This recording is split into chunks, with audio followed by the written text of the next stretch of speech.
I am recording. Ba ba ba. I am recording. Ba ba ba. I am recording. Ba ba ba. What's up, everyone? Welcome to the 711th episode. 7-Eleven. Welcome to the 7-Eleven. 7-Eleven. If you would like to sponsor this show, please email us. It's a good episode to start. Yes, the best episode you could be sponsoring. I'm your host, Steve. With me is Bobby. Hello. I'm here. It is the morning again. We're recording at the normal time. And I'm loving Pokopia. That's all I can say. That's all that's been happening the last few days. So Okay. All right. Austin here. I mean, yeah, I could just say the exact same thing. We're playing Pokopia all day, every day. But another cool thing that happened, I got my autographed copy of the Survivor 50 book by Jeff Probst. That arrived. Did Mr. B sign it? No, just Jeff. What I don't about want Mr. Beast to sign it. What about Billie Eilish? That would be a little cooler, but no, just Jeff. Okay. She only sponsored the Idol, not the book. Yes. Yeah. Yeah, she did sponsor the Idol, not the book. You think 7-Eleven has 7-Eleven ever sponsored an Idol? No, I don't think so. They could. This Idol brought to you by Wawa. Oh, crap. Speaking of idols and islands. Sure. Okay. I feel like I could vote Pokemon off my island. That's a real thing. 2 Pokemon in particular. Oh, okay. I'm excited to hear about which ones. Yeah, same. So this is going to be a very Pokopia heavy episode. There hasn't been a lot of news. Of course, there has been news, but none of it is like this. Pull over in your car and listen to this breaking news. Like, here's some non-Pokopia news to satisfy people. They fixed the Entei and Raikou roar thing in Fire Red, Leaf Green. They also fixed a bunch of other stuff, which I don't know how that gets around that loophole of gambling, but we'll probably talk about that next week because I don't have the whole list of things they fixed in front of me. And also, I did not buy Fire Red, Leaf Green. Yet. Oh, I'm not buying that. Unless the only way I'm buying it, if it's like complete your Pokedex and get a shiny Mew in Pokemon Home. If there's like there's like a home reward, right, maybe I'm interested. If something happens where the Twitch chat wants you to play Fire Red or Leaf Green in some way, are you really going to go back and set it all up on the old way of doing it? Or will you just buy it on Switch so you can easily just do it? I literally have it right here in front of me. How about this? If 8 of the listeners subscribe to the Patreon, that's 40. That's good enough. We really want you to rebuy this game. We had 8 signups. Okay, so Pokopia. That's pretty much the whole episode. I think there will be some little bit of news, and then maybe the bonus segment is going to be probably more Pokopia and a little bit more news. I have so many notes on Pokopia, but I don't know how to structure this because I also don't want to. I want to hear Bobby's and Austin's thoughts on Pokopia. So, $70 game, Switch 2 only, game key card. There's a lot of barriers. We don't got to get too into it right away unless you want to, but I've somehow become a game key card's biggest defender over this past week. I don't know how it happened, but here we are. I do think the normie, oh boy, this is a bad first episode for people. I do think like the normal non-Pokemon fan who is not watching Pokemon YouTube, who is not listening to Pokemon podcasts, this one specifically maybe, you know, the very casual, I like Pokemon, but I'm not like consuming Pokemon content outside of a video game. I think there might, even if you're not even a Pokemon fan, I think there is some confusion on what a game key card is and does. For sure. Mm-hmm. Yeah. And this game has sold out almost everywhere. Walmart Canada had to tweet that they are all out of physical game key cards, physical copies. Yeah. And there's a second wave coming. When Walmart is letting you know they are out of something, that is not a good sign for Walmart, but that is a good sign for sales of Pokopia. Yeah. Yes. Well, yeah, because before we started recording, I had mentioned I went to pick up my physical copy, quote unquote, at Walmart, and there were only 2 left. And I was surprised by that because I don't think I've ever been to my local Walmart and a game is sold out, but they were close. Yeah. That's I was saying this as well. Someone in our Slack, I said, where he said they were sold out, and I said where, and he said the name of his city, and I was like, no, like which store? And he was like, all of them. Like I checked like 5 different stores Everywhere. I was like, whoa, okay. Well, I went to CVS and they told me they didn't even sell Switch games, so they're out. They don't have them at 7-Eleven either.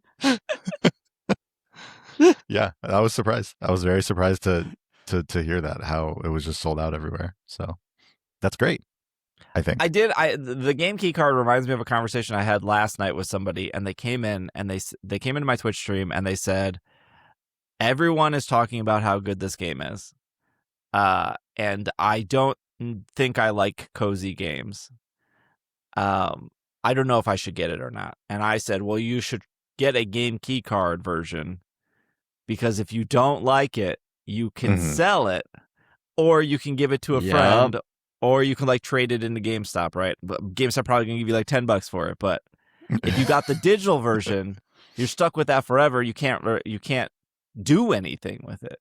Yeah. I mean, if you were on a family plan with somebody else, you could lend it to them. But with a game key card, I could say like, Bobby, I don't like this game. It's $70. How about you give me 30? I'll mail it to you. Now I'm not out a complete 70 like it did. That's like the only defense I have for game key cards, and I think it's a good defense. Yeah, it's not a bad argument for them. Yeah, and the argument is like, I wish the whole game was on it. Me too. I am just saying that one of them you can sell, the other one, the digital only, you can't. I think my biggest like argument for it is it could be worse.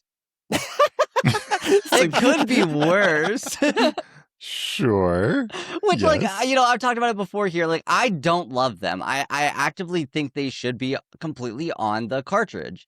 But I don't know. There's this whole like argument like it's anti-consumer, and it's more consumer friendly than a lot of the options out there, though. It's more consumer friendly than Steam. Yeah, it is. I have so many games people on for Steam. some reason love Steam.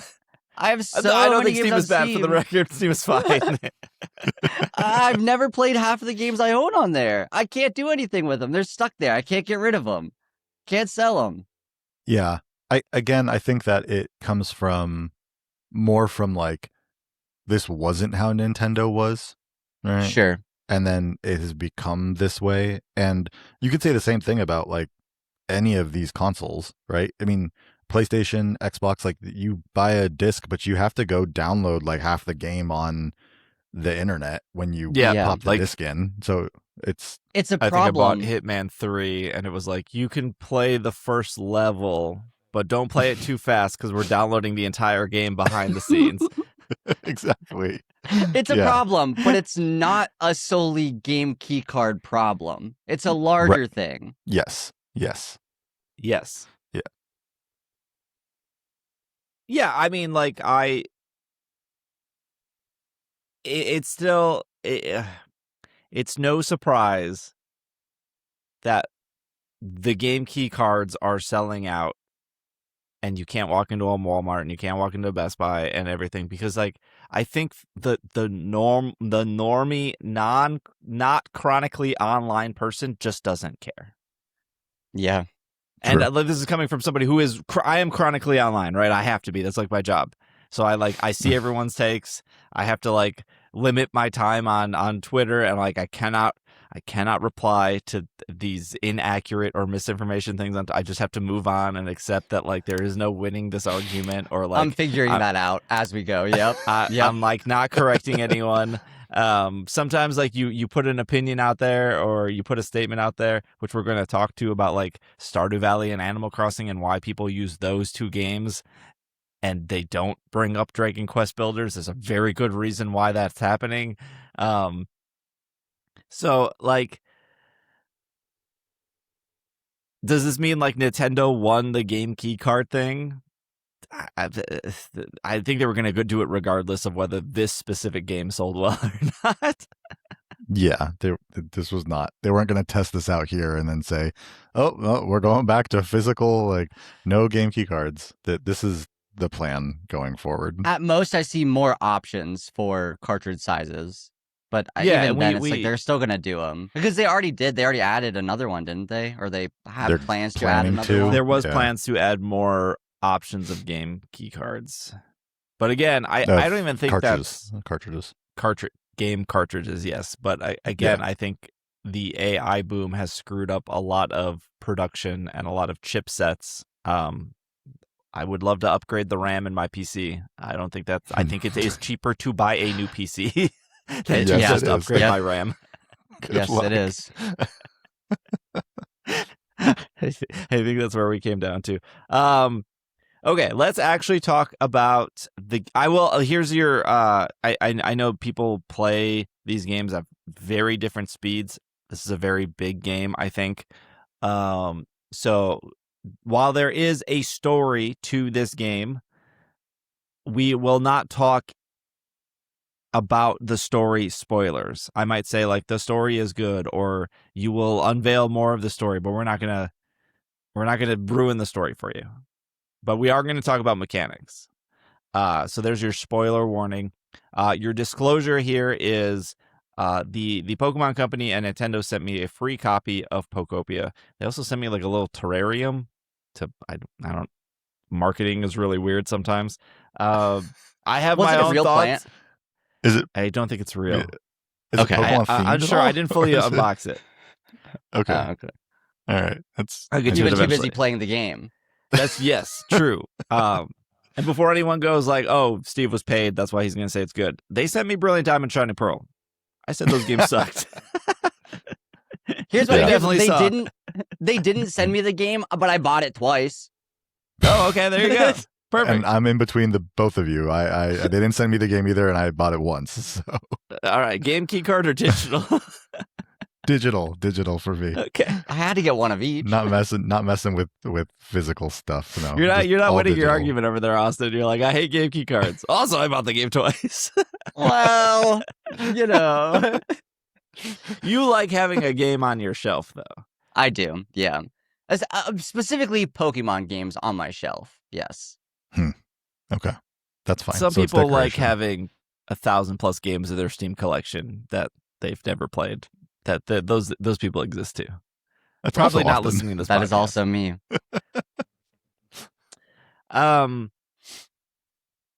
Where do you guys? I have a bunch of notes. I don't want to dominate the conversation. Where would you like to start? I think the problem is there's so much. It's hard to find a place to start. We could just start at the beginning. Sure. Wait. How? Let's start here. How far or how many hours or how many Pokemon do you have, Bobby? Let's start here. Bobby's how the many one with a family and Pokemon? kids. I don't have a life, so Yeah, yeah. I've definitely not played this game as long as the two of you. I would say I've probably played about 7 or 8 hours worth. I couldn't tell you off the top how many Pokemon I have. Maybe 25. okay. Yeah, that makes sense. Yeah. I'm about 30 hours, 20, 30, somewhere in between there at this point. Actually, no clue how many Pokemon I have. If I had to give a rough guess, it's about 30 to 40. There's no way you don't have more than 30 to 40. I probably do, but I don't know. Well, I streamed 11 hours every day for 3 days, so that's 33 hours I streamed. I definitely didn't play the game all 33 hours. Like sometimes I got distracted, right? And I Sure. paused the game or walked away to go to the bathroom. Yeah. So I would say probably like 25 plus 25 plus ish hours. I did check my Pokedex. I'm at 98 Pokemon found. Oh, then I'm Whoa. definitely more than 30 Pokemon found. Yeah. Yeah, if I'm 25 Pokemon found in like 8 hours. Yeah. Yeah, because I was bummed because I was like, I was 2 away from 100 from the show. I do have, as of this morning, I'll have 3 of the 5 Pokemon centers built because there's 5 islands in the game. Okay, good to know. I had no Just clue. finished the first one. Oh, wow. I just built the first Pokemon Center last night, or it just finished being built last night. Yeah, that was my my task every night was like, can I end the night building a Pokemon Center because it takes all night. Well, not really all night. Yeah. It's weird how Wow. that works. Yeah, how long does it take? Like, if you were to actually put it in, because when you do go build it, it says like it'll be done tomorrow. But I it's think like, what no does that matter what, mean? 5 a.m. Yes. So Okay, 'cause if that's you when the started your day Pokemon resets, Center right? at 4 a.m., it would be done Yeah. in an hour. But if you Mhm. started at 4 p.m., it would be done in 13 hours. Huh. So it Interesting just how it makes more sense just to construction wait. works. Yeah, just wait. Well, yeah, I guess. it makes more sense to just do it before you go to bed. Mm-hmm. right, because then you can use those Pokemon and stuff for other things, or you can do other stuff with them while they're not building, right? Like, Yeah. Yeah. That's not true, actually. Oh, okay. When they are building, you can bother them. That seems inefficient. So Just when in general. like Charmeleon is also confirmed, Charmeleon's in the game, confirmed. When Yes, like yep. when this was a big thing.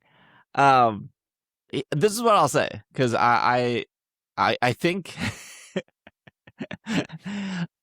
sometimes when sometimes I want to come on the show and be like, I told you so. I feel like a lot of no, you never want to do that. yeah. I think a lot of the show is I told you so. Just look at like you could go back to all the Pokemon Day like predictions or whatever, and like they're pretty accurate. Like, of course, there's like 1 or 2 things wrong. Like I definitely said I think there's going to be another mobile game this year, and I still think that they just decided. I guess they're not ready to talk about that for whatever reason. Sure, yeah. But I don't think I think it's fair to be proud or to be confident in like what we say here, right? I think that's where Sure. it's coming from. Like Mhm. I want listeners to come here being like, okay, these guys know what they're like, you might disagree with our opinions, right? You might think Brilliant Diamond Shining Pearl is an amazing game. That's a crazy opinion. You're entitled to have it. But I think people enjoy the show because it's grounded in a reality. And, we're not saying like, oh, man, I want a Pokemon game with every single region and all 1,000 Pokemon, and I want it to not be made by Game Freak and it should be made by Rockstar. That is, sure, that is tell Santa that is what you want. I don't think you're going to get that. But it's not so much like I told you so. It's like there's a confidence here and there's a good track record of like, hey, maybe the show is like there's like a yeah, there's an idea of like we know what we're talking about to an extent, like, and you can look back at the track record of that. Yeah, of, like, I think it's yeah. I think it's because a lot of it is based on things that have happened, so we know where to go off of. We're not just like pulling from the ethos, trying to figure out what we want to happen. It's like, here's what has happened before. This is probably how this is gonna go. Mhm. Yeah, so and I say that with the preface of you're gonna start seeing a lot of articles. We already started seeing them of Pokopia is a system seller. And it's like we've been saying that for months. And I don't think anyone took that seriously. Right. But like Yeah. it is a system seller. And the fact that the game key cards are selling out everywhere, the fact that people are pulling the trigger on Switch 2s. And again, I stream on Twitch. That's that in itself is its own like ecosystem and stuff. But when people come in and they go, I've tried to hold out as long as possible for a Switch 2. I can't. I purchased one this weekend. That in a definition is a system seller. Yeah, Right, that's yeah. what happened. Yep.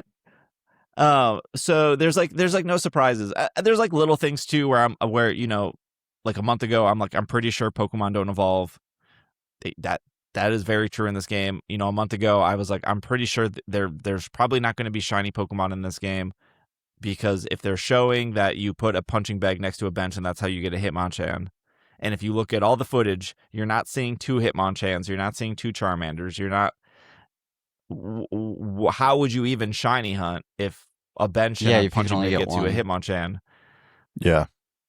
So again, it's not so much it's like I told you so. It's like, I'm sorry, I had to watch the trailer 100 times, and I've watched all the trailers, and I've gone backwards, and I'm like trying to put the pieces together, because the Pokemon Company is very good at showing you what you're getting. If we didn't see any breeding in the Pokopia trailers, probably safe to say there's no breeding. Otherwise, they probably would have told you about it.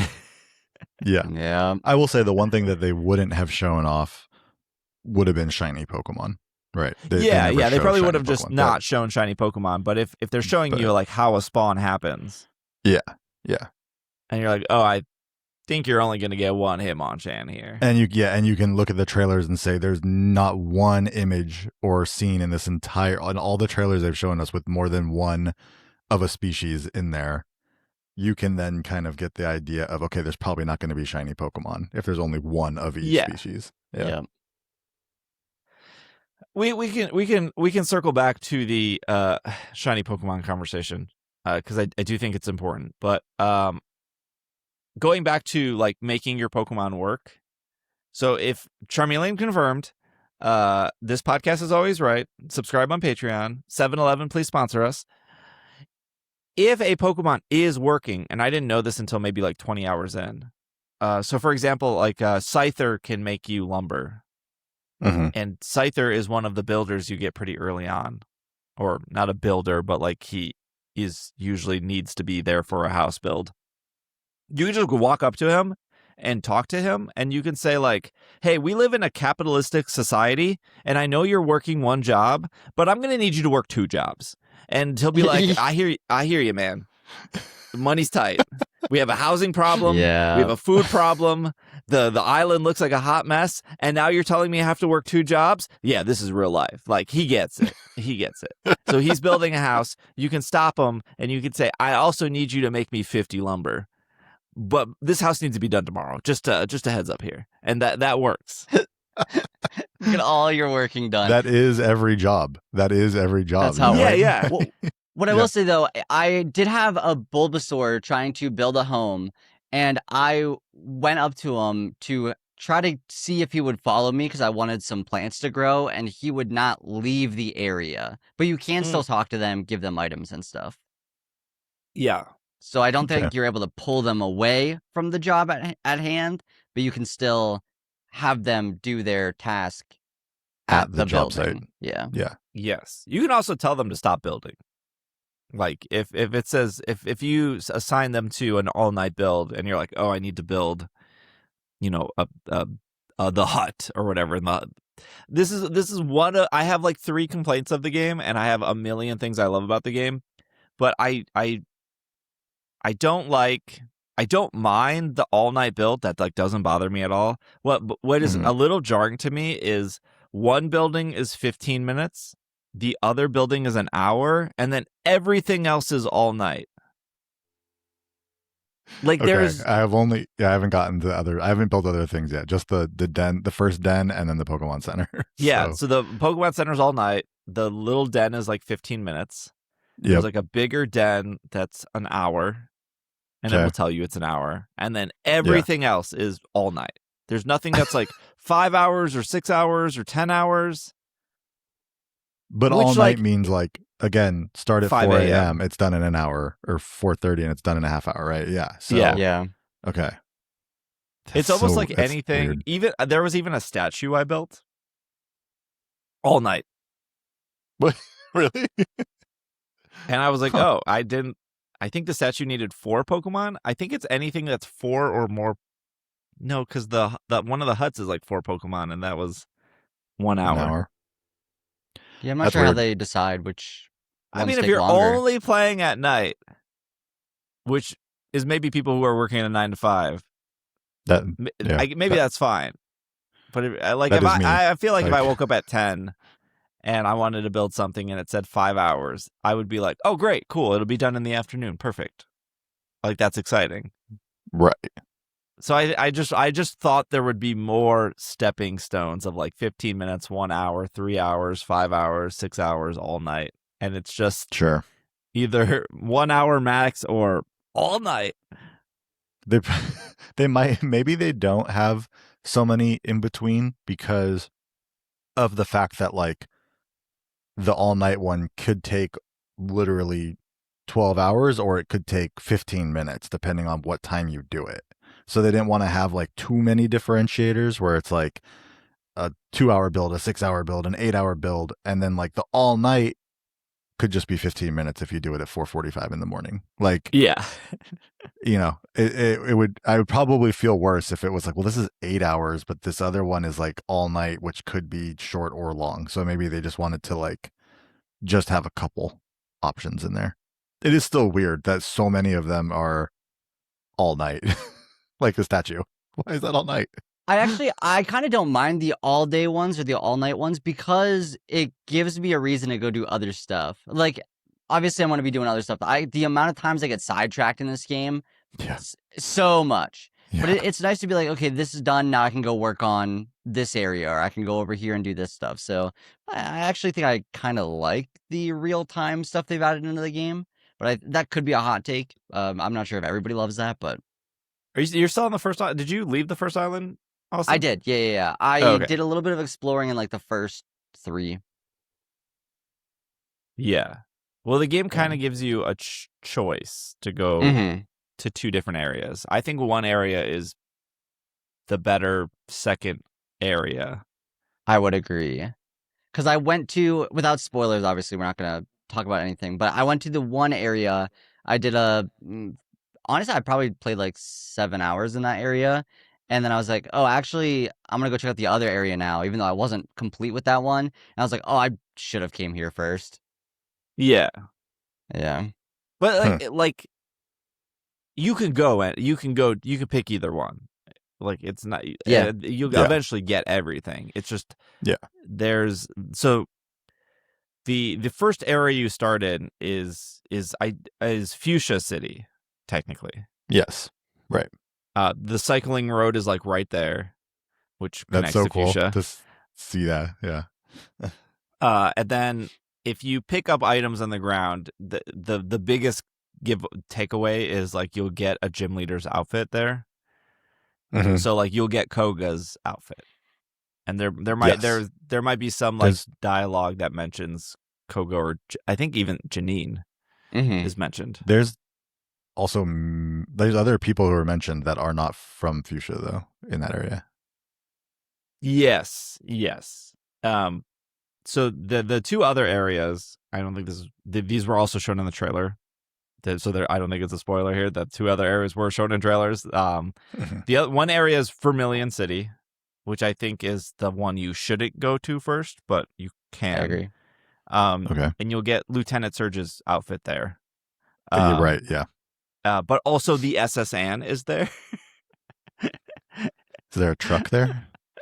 I don't know if there's a truck. That's a good question. I've not seen a truck.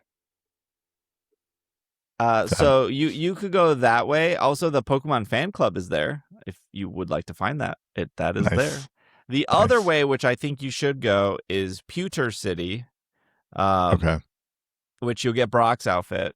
And then the museum is also there somewhere in that rubble. But the important thing about Pewter City, if you decide to go that way, which is closer to the Onyx Cave, which also that makes sense if that gives you any direction in the first area. Yeah. Is you'll get like the ability to like learn how to cook. And then you could take the cooking back to the other 2 areas. You do learn something in the Vermilion area, but I think the cooking is more better for everything. I think it helps you with the rest of the game more than the other area would. You said you learned to cook in Pewter Yes. City? Do you think that they did that because Brock cooking is a cook? Like he always cooks the food in like the show and stuff. He was always like the chef. You do get a frying pan. I don't know if you can use it as a drying pan.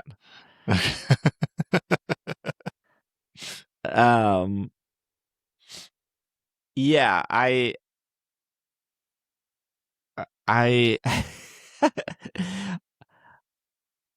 it's funny that like they released Fire Red Leaf Green and then they made a Pokemon spin-off game that is also in Kanto. Yeah. Yeah. We're back to Kanto, baby. I mean, 30th anniversary, right?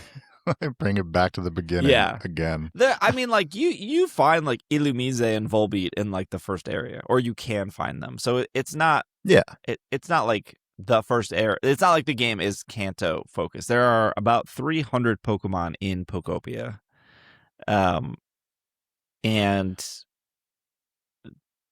raise that humidity. Honestly, I don't know how many people would gather that this is Kanto or specifically Fuchsia City unless you like are really looking at the details. Like No, you know what I mean? Like I think you're right. I think maybe the person who has played one or two or maybe even a couple Pokemon games and then ran out to buy a Switch 2, they're probably not even thinking Fuchsia, Vermilion. Like I don't even know if people see the giant SSN and go like, "Oh, that's the SSN." I think the game tells you at a certain point it's the SSN. Right. Sure. Yeah. But maybe like the normie person is just like, "Oh, there's a boat you can go on that looks like a Minecraft boat." It does, yeah. Yeah. I haven't been on the boat. I don't know how actually big the boat is. I went to it and then I quickly turned around. I was like, I feel like I maybe shouldn't be here quite yet. So I left. Although I don't think it matters, but no, there's something about like the cycling around. road too, where you could build yourself. You could Minecraft your way over to the cycling road and do it. Yeah. And I haven't done it yet. Like I don't know what's over there. What my thing was, go ahead. I was like exploring the first area, and obviously there's the gates I can't go in. I Minecrafted my way to the cycling road, and it was like, hey, maybe not, but it does tell you not to go there, right? It's like I wouldn't recommend it, but it still lets you. And so I was like, well, I gotta check it out. Was it cool? So I did go. I went. I'm not gonna say what's there. I'm not gonna say. Okay. But I turned around. I was like, okay, they're right. I shouldn't be here. Interesting. Other people have told me the same thing. They're like, I went over there and then I left. Yeah. Interesting. It's probably just like a giant blood moon or Saluna that's like blocking the way, I'm sure. They're like scared of it. I went the other way. So I went toward I don't know which direction is which direction, but like toward where you started the game, like where you came out of the cave with Tangrowth. Oh, sure. But like I went down to the area that's like a beach down there, right? And there's like a lighthouse and some other things. But what I did was I went that way and then I went around, like I wanted to go around there. So like I went around the cliffs that are right there and then there's just a bunch of water. And at one point it just got like super foggy. It kind of made me think of like, I don't know, like Silent Zelda Hill or something, like when you went to like the Lost Woods and stuff. The Lost Woods where it's like, don't go, that's too foggy or whatever. Like, and then at one point I fell into the water and I couldn't get out. And then it blacked me out. And it was like, you can't be in the water too long or else you'll black out. Like, okay, that's fine. And then I was kind of like scaling the cliffs on that side, just like building out a little area where I could kind of scale the cliffs. And eventually it just like, it said like, you can return home. Like it was almost like, don't come it was almost like you can just go back home now, there's nothing over here, is what it felt like. Because it just put up a notice like you can return home now if you just hit the little plus button and all that. And it was like, oh, Okay, one like, thing I was wrong about, to piggyback off of that, I kind of sort of expected you could just walk straight and keep going, that, but yeah, they are designated areas. There is a fake wall. sure. So, Yeah. which isn't that surprising, but the way that, like, in the You trailers, I can't was like, walk oh, from you can fuchsia just go. to Yeah. future. Yeah. Right, yeah. Which, now playing the game, I understand why. The amount of loading and processing that would take to load everything, I understand. But that was like one thing I was like, okay, so I can't just go wherever, really. Yeah. Yeah. Let's take a break and then talk about maybe the size of this game. Sure. Yeah. Because I think they did a pretty good job of not hiding it, but being like, this is what you can see, but there's way more to this than we want to tell you right off the bat. So we will be Mhm. right back. And we are back from our break. I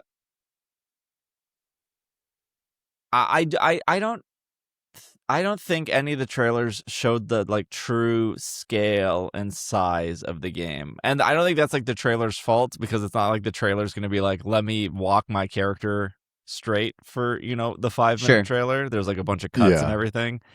Mhm. But the size of just the first island alone is insane. Yeah. Yes. Look, okay, real quick, I'll be honest. For the first day that I played the game, which granted wasn't that many hours, maybe like between 2 and 3 hours the first day, I thought that the first area was only the middle part. Like, I thought the other areas, like the other parts of that island, were like other areas, like other complete like Mhm. islands essentially. So I was like, oh, I don't want to go over to those places because those are all different areas. I want to stay in my little like community area where all the Pokemon are right now that I have. I did not realize those were all part of like the first area. Yeah. Yeah. I think I said on the podcast a couple weeks ago that this game might even be bigger than I thought, and it's even bigger than when I thought it was bigger than when I thought it was big. And I just keep finding more things, Mm-hmm. more areas, more places. I'm like, what is how? How is it this big? Yeah, I think also like so none of the areas are randomly generated. So everyone's first area, everyone's second area, everyone's third area. There's 2 more areas, but we won't talk about those at all. But the first, like, everybody's areas, every brick, every piece of water, every tree is in the same area for everyone. They're not randomly generated at all. Got it. And then Okay. I think there's like that cloud island, that pallet town island or whatever they're calling it, which they did that Nintendo Treehouse for, where Mm-hmm. 4 people Oh, can come sure. together. That's just like a Yes. blank slate, and Okay. it's up to you to like carve that out. Is it So supposed to be Pallet unlike, Town? I can't Is remember, that? it's like called like palette something. I don't know. There's like Oh, I don't know. Okay. Cool. I don't. There's like a Sure. subtle nod. It's all like subtle Kanto nods in this Which game. is great. Right. Love the subtle nods to things. It's wonderful. So the reason I just bring that up is because we're going to start comparing this to Animal Crossing or Stardew Valley or whatever other Minecraft, whatever other games you want to. You know, most people go in an Animal Crossing and they're like, oh, we have 4 random islands. I don't like the way the water is going here, so I'm gonna regenerate these 4 islands but like, you could just terraform it, right? Or at least in the newer Animal Crossing, you could just terraform Right. it. Mm-hmm. And Stardew kind of has the same thing. Like, do you want to pick this farm? Do you want to pick this farm? Do you want to pick this farm? So mostly the point of just me saying this is your island, your Fuchsia City where you start, is going to be exactly the same as everyone else's Fuchsia cities. Now the randomness might be the Pokemon that appear, or Mhm. the little like golden items that like scatter every day on the Mhm. map. Mhm. or how many Ho-Ohs or Lugias you have flying over your head. Like, there is randomness in other ways. It's just your island is not going to be randomized differently than anyone else's. Right. Mm-hmm. But like I got like an Illumise pretty quickly. I got Illumise on my first day. Okay. And I know Never somebody seen who one. got a Same. Volbeat on their first day, and I have in the same area, right? I haven't gotten Also Volbeat, same. they haven't gotten Illumise, so that's like Mhm. a little bit of the randomness right there. I haven't gotten either in the first area. So there you go. Yeah. Yeah.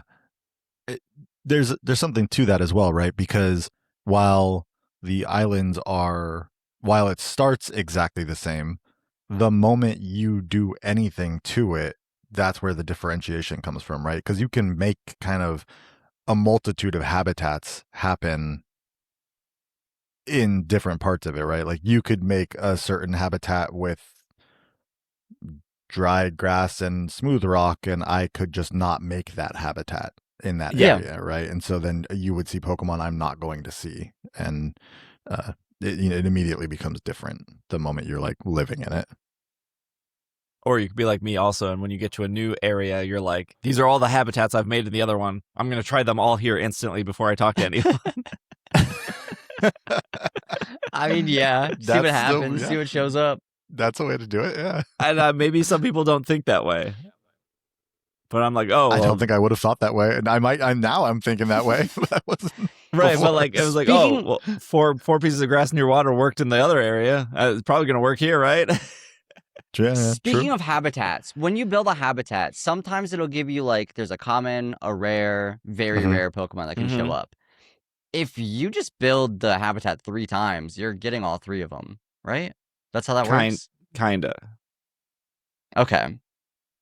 There are still requirements of like, is it day, is it night, is it raining, is it not? Sure. Okay. And sometimes it doesn't give you all the information. So Okay. for example, let's just say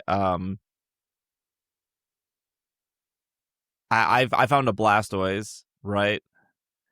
And Blastoise was 4 grass near water, and it was the rare. And then later on, I bought a hint, and the hint was like a pool floaty and an umbrella or something. And I was like, I don't have a pool floaty, and I don't have an umbrella, and I don't even know where to get that. But that was another way to get Blastoise. So I think maybe the answer is like, yes, you would eventually get it, but I think there are easier ways to get different Pokemon. Like, I'm assuming Okay. the pool floaty umbrella was easier to get Blastoise. I just got lucky with the 4 grass water rare. Like, I don't actually know how rare is when it says rare. Sure.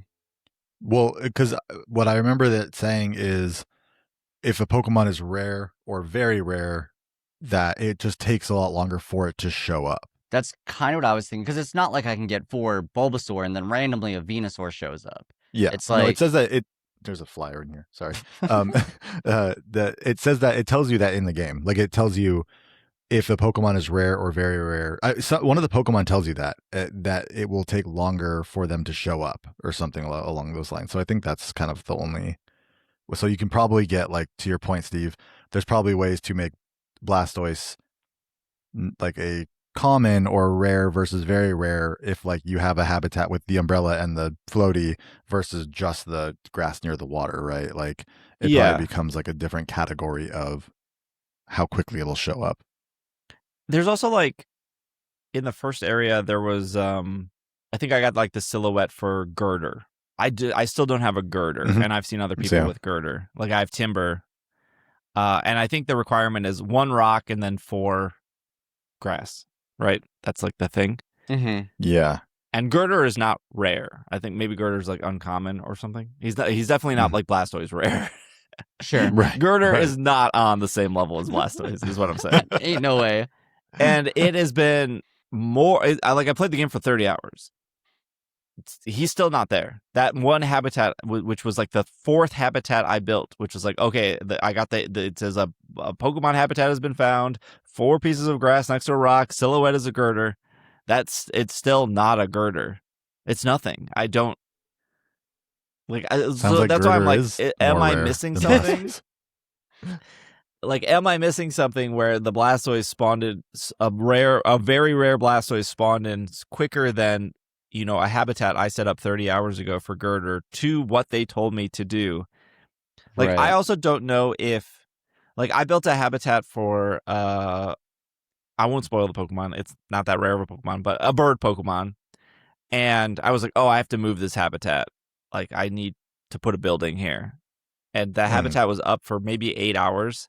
And then I moved the habitat. I like picked it all up, went to another area of the map, put it down, and then within 2 minutes, that Pokemon spawned of me putting down the habitat. Interesting.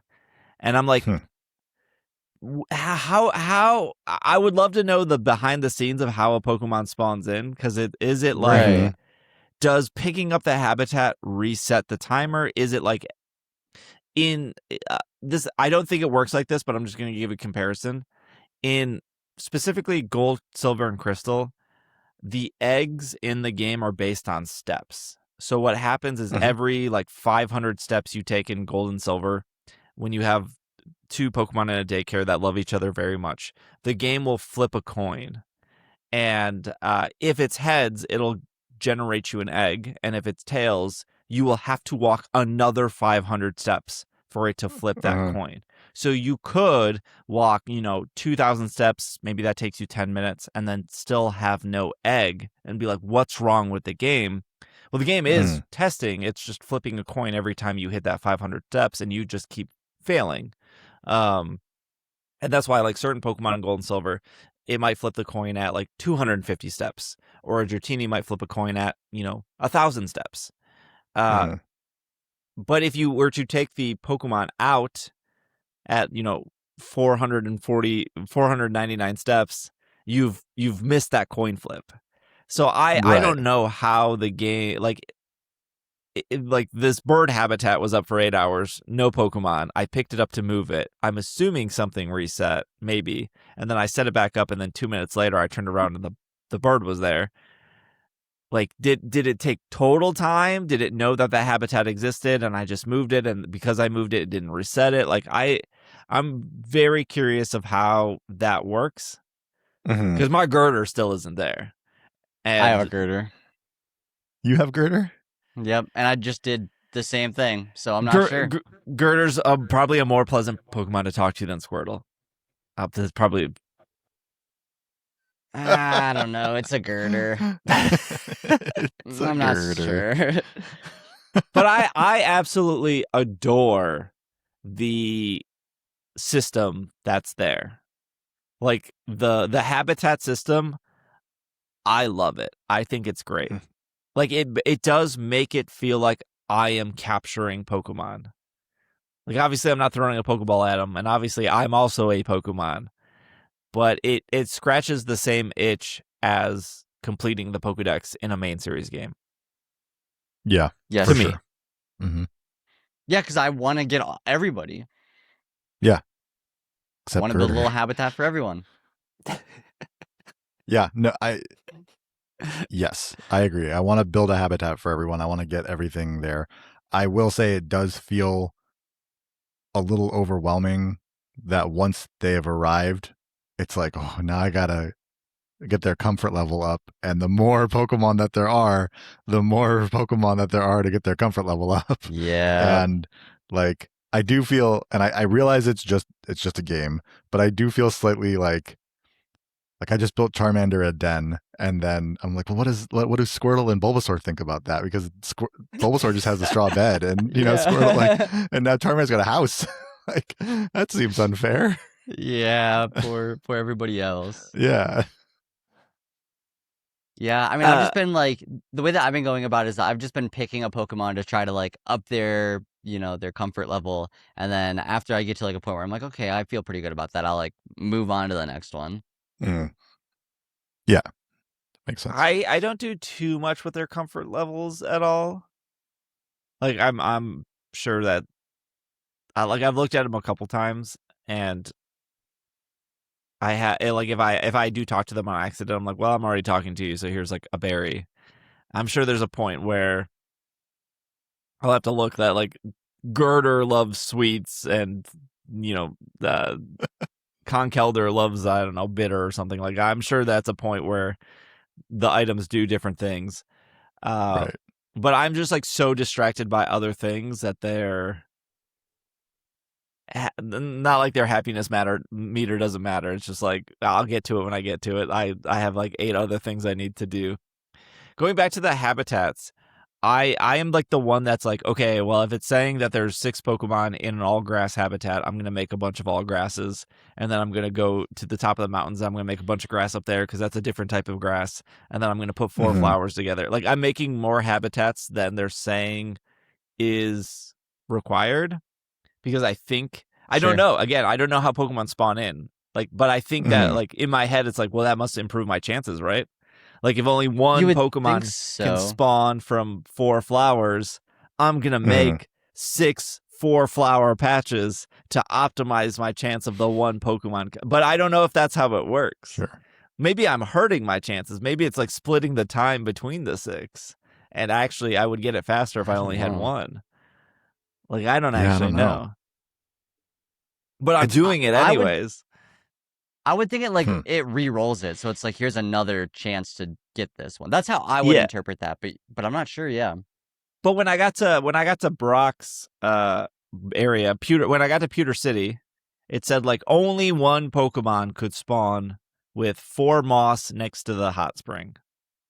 And that Mhm. one Pokemon spawned, right? And so it was like, Sure. great, like I never have to build this habitat again. I never have to put 4 moss near water. At least in Mhm. this way. And then it said that 2 Pokemon spawned from just 4 moss in general. So like one of them was a Larvitar. And I was like, great, there's another 4 moss Pokemon. And I'm like 20 plus hours in, and I moved Larvitar into a house so his 4 moss could now be reactivated as a new habitat. And then I built another 4 moss, and neither of those have produced anything. But it still says like 1 Pokemon available. So when you move a Pokemon into a house, then the habitat that they were like originally in, it like reopens, it resets Yeah. to be able to have another one spawn, another Pokemon Yep. spawn. Yeah, so you can do this on the Okay. first island. Again, this is not a spoiler. This is like a tip. There's a few Pokemon that will use the fishing pole, and you only have that fishing pole for Magikarp.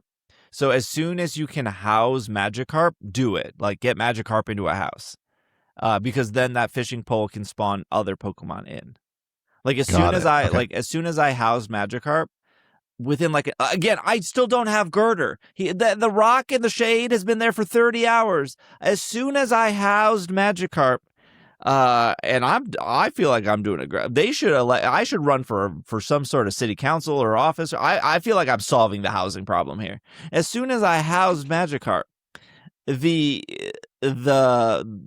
I got another Pokemon off the fishing rod, because it shared the same habitat as Magikarp. And I was like, oh, you're here already? We're housing you? Well, come on in, buddy. We got more rooms. Come on in. And then there should be another one after that. So I'm just waiting for that third Pokemon now. Yeah. Can you house more than one Pokemon in a house or no? Oh, you better believe you can. You can also share a house with a Pokemon if you want to. Well, I've done that. I shared I share my house with a bird, and not the bird people probably think it would be, but a bird. And then yeah, so I do that, but I didn't know if you could have Pokemon share houses with other Pokemon that Yes, aren't. so the that are huts ditto. and then the whatever's the next thing up from the hut, which takes an hour, those are 1. And then I'll give another tip. When you're doing the houses, there's 2 types of houses. There's the pre-built houses, and then there's the Minecraft houses. Yeah. And so on the first island, there are destroyed Minecraft houses. I don't know how to describe them. Their houses made That's up. what that is. I know blocks. exactly what you're talking about. Yeah. Okay. If for a house to be considered a house, and I did this for the sake of doing this, so I want to be clear here and what games I like and what games I don't like. I don't like Minecraft. And I don't think so don't get this confused of like I hate Minecraft. I don't like it because I it's just not my type of game.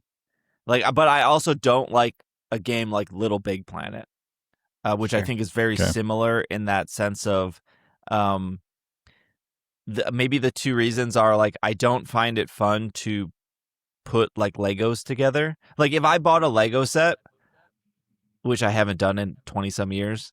And I know for sure Pokemon listens to this podcast because I've definitely said before I don't like Legos, and they didn't send me Legos, and they sent literally everyone else Legos, so I know for sure they listen.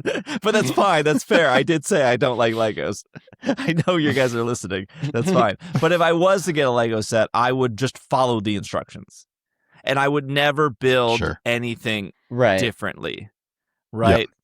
Yep. So I decided to build one of the Minecraft houses that were destroyed in the first island. And as long as you get the bottom like door, as long as there's a door, and which most of them already have, and as long as you like complete the bottom row of blocks, it will like light up and turn into a house. You don't even need windows, you don't need a roof, you don't need walls, you just need like the bottom foundation to be complete, and it had to have a door, and it will turn into a house. Those Minecraft houses can house, I think, like 4 people or 4 Pokemon. Okay. So I built a Minecraft house not from scratch, from one of the things I went to other houses. I destroyed them to like get their walls and their windows, and I came back and I destroyed it. I hated it. It was so frustrating to do. And when I see other people's, like when I see the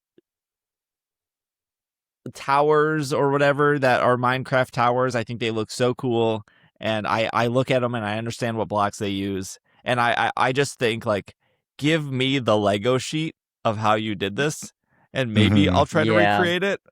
But like, yep. I have no creativity in the sense of I don't know what I want the house to look like. I don't know where the block should be. Now that I'm so far in, I feel like I need to move this wall, but now I got to take everything down. Did you ever play Sims? Were you not a Sims fan? The Sims? The Sims? I've played The Sims. I liked Roller Coaster Tycoon. That's kind of simmy, right? Yeah, but I mean, like, A little literally bit. The Sims, like the game The Sims, where you start off by building Sims a house. 2 and Sims 3, but I fell off pretty quick because I think the same thing. Okay, yeah. I mean, a big part of that game is building a house, unless you just start with one of like the prefabricated houses. But that's a good comparison. I'm glad you brought that up because like when I think of like building stuff, like I definitely liked Roller Coaster Tycoon. Sure, and that's a lot of building. Yeah, maybe you just don't like houses. Maybe, yeah, that's true. You could do like a prefab coaster, but then you could also make your own coaster. Mm-hmm. Yeah, I don't know. I liked Simpsons Tapped Out. Like I liked building the city in Simpsons Tapped Out. But again, you're not building specific. Also, R.I.P. Simpsons Tapped Out. But you're also not building buildings. You're just placing a house. You're not like doing the interior. Right. Yeah. I mean, I say that because with The Sims, if you aren't just going into a prefabricated house, you're literally building a house from scratch, right? So you have to like decide where the walls go, how the walls fit, where everything goes, how the rooms are put together. Like, and just if you don't like building even like partially built houses into houses, I would imagine you wouldn't want to build a whole house from nothing. I also like built my first PC, and I hated it. I was like, I just want to buy a PC in the future. And people are going to be like, well, you saved so much money building a PC. Sure. But also, what if a PC just arrived and I plugged it in and it was done? That's awesome. Like, it's nice. I totally understand that people like to build Legos and people like to build in Minecraft and people like to build a PC. I don't. And that's not to say like you're wrong for liking that. That's cool that you like it. I probably like things that you don't like, but I don't think I want to do that. Like there's a million things in Pokopia I want to do, and building a house was not. I did it just to come on the show and say I did it, but I don't know if I got enjoyment from it. I think my chat got enjoyment for me like falling off the side of the roof like 30 times, like being like, oh. I think that's good because since it does have the pre-built dens that you can just buy, the kits that you can buy, or you can do it that way. It's like options, right? It's like some people do like building something from scratch. Some people want something that's pre-built or like a kit situation, and it just satisfies both of those parties. Yes. So this is the tip I was going to say. So when you're doing the pre-builts, there you can pre-build a Minecraft house. So if you look at the little picture, if there are clouds in the picture of the little thing you're building, that means it's going to be a Minecraft house. If there's no clouds, that means there's going to be a cutscene going into it, like the den, like your Charmander den. So when you're about to like place down the blueprint, the blueprint will either have clouds in it or no clouds. So no clouds is cutscene to go in. Clouds is it's going to be a Minecraft house that once it's built, you could take it apart or you could customize it after it's built. Okay. That's cool. But I didn't know I think I like just all the pre-built houses. Mm-hmm. And I don't mind the cutscene. But like I did one of the Minecraft houses, which was like 4 Pokemon. And it took all night. And when I opened the door to the pre-built house, it was literally a bed, a side table, and a lamp. And you could barely walk in it, but it would house 4 Pokemon, which is kind of weird because I put Magikarp there. I was like, here's your home. And then the new Pokemon that came in after Magikarp, I was like, well, here's your home. And then I put 2 other Pokemon in it, and like 3 of them sleep outside in the grass by the pre-built house, and then Magikarp sleeps on the bed. And I'm like, you go off, King. Like, you take that. It's a double bed. You could fit 2 Pokemon in there, but like the other 3 are still sleeping. I mean, 4 Pokemon are housed here, but 3 are sleeping outside, and Magikarp's in the bed. He was there first, to be fair. That's Magikarp's bed. Dibs, yeah. That's why. Yeah. If there's any takeaway from this podcast, how is your Magikarp? Give that boy a home. I haven't housed my Magikarp yet, and yeah. So for the habitat that did catch me by surprise, because Magikarp is a fish, right? So it's like in the water. But then when you make its habitat, part of that habitat includes a chair. And so the next time I came out, Magikarp was sleeping on the chair instead of in the water. I was like, wait, what? Yeah. You're right next to the water. Yeah, mine has slowly flopped his way into like the rest of everything, and now he's sleeping on like a hay bed. Yeah. And I'm like, I don't know why or how you're doing that, but sure.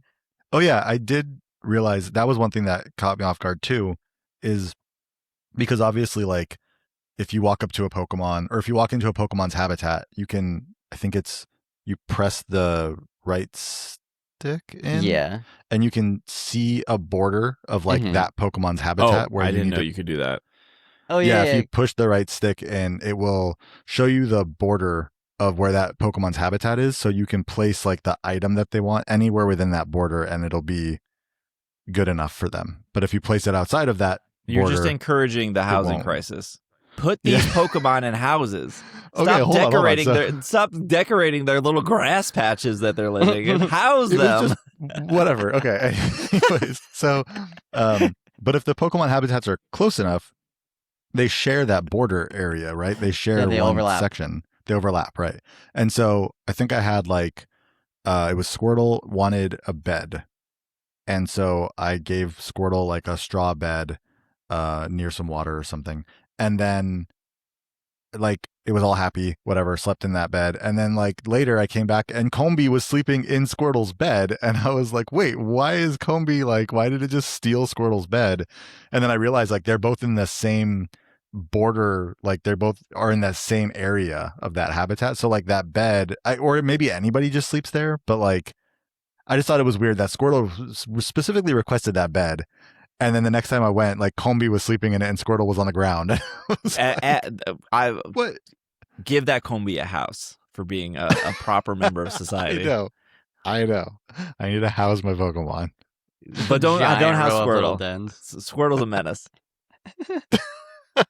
I have a personal vendetta against Squirtle because like you save him at the beginning, and then right away he goes, He goes like, "Oh, I'm hungry." I'm like, "Okay, so calm down. I just got here." And then you give him food, and he goes, "We need houses." Okay, build one then. What do you want from me? And then I build houses. I build like 3 of them right away. And then I go to put him in a house, and he's like, "This house isn't furnished. I can't live here." Yeah. What do you? He's so needy. They're so needy. Oh, okay. All the Pokemon have been like fairly nice, right? When you walk up to them, when you talk to them, they're all pretty nice. One thing that did catch me off guard last night was I was using one of the moves that you pick up from I won't say the Pokemon, but there you pick up a move, and I was doing that action as a Timber walked past me, and I guess I hit the Timber with that action, and then Timber was like, "Hey, don't do that again," or like, or else, or something like, "I better not catch you doing that again, or like you're gonna regret it," or something. Yeah. And I was like, "Whoa! Like, what's with the hostility? Like, Yeah. it's an accident. Sorry. They could be mean too, I guess." Yeah.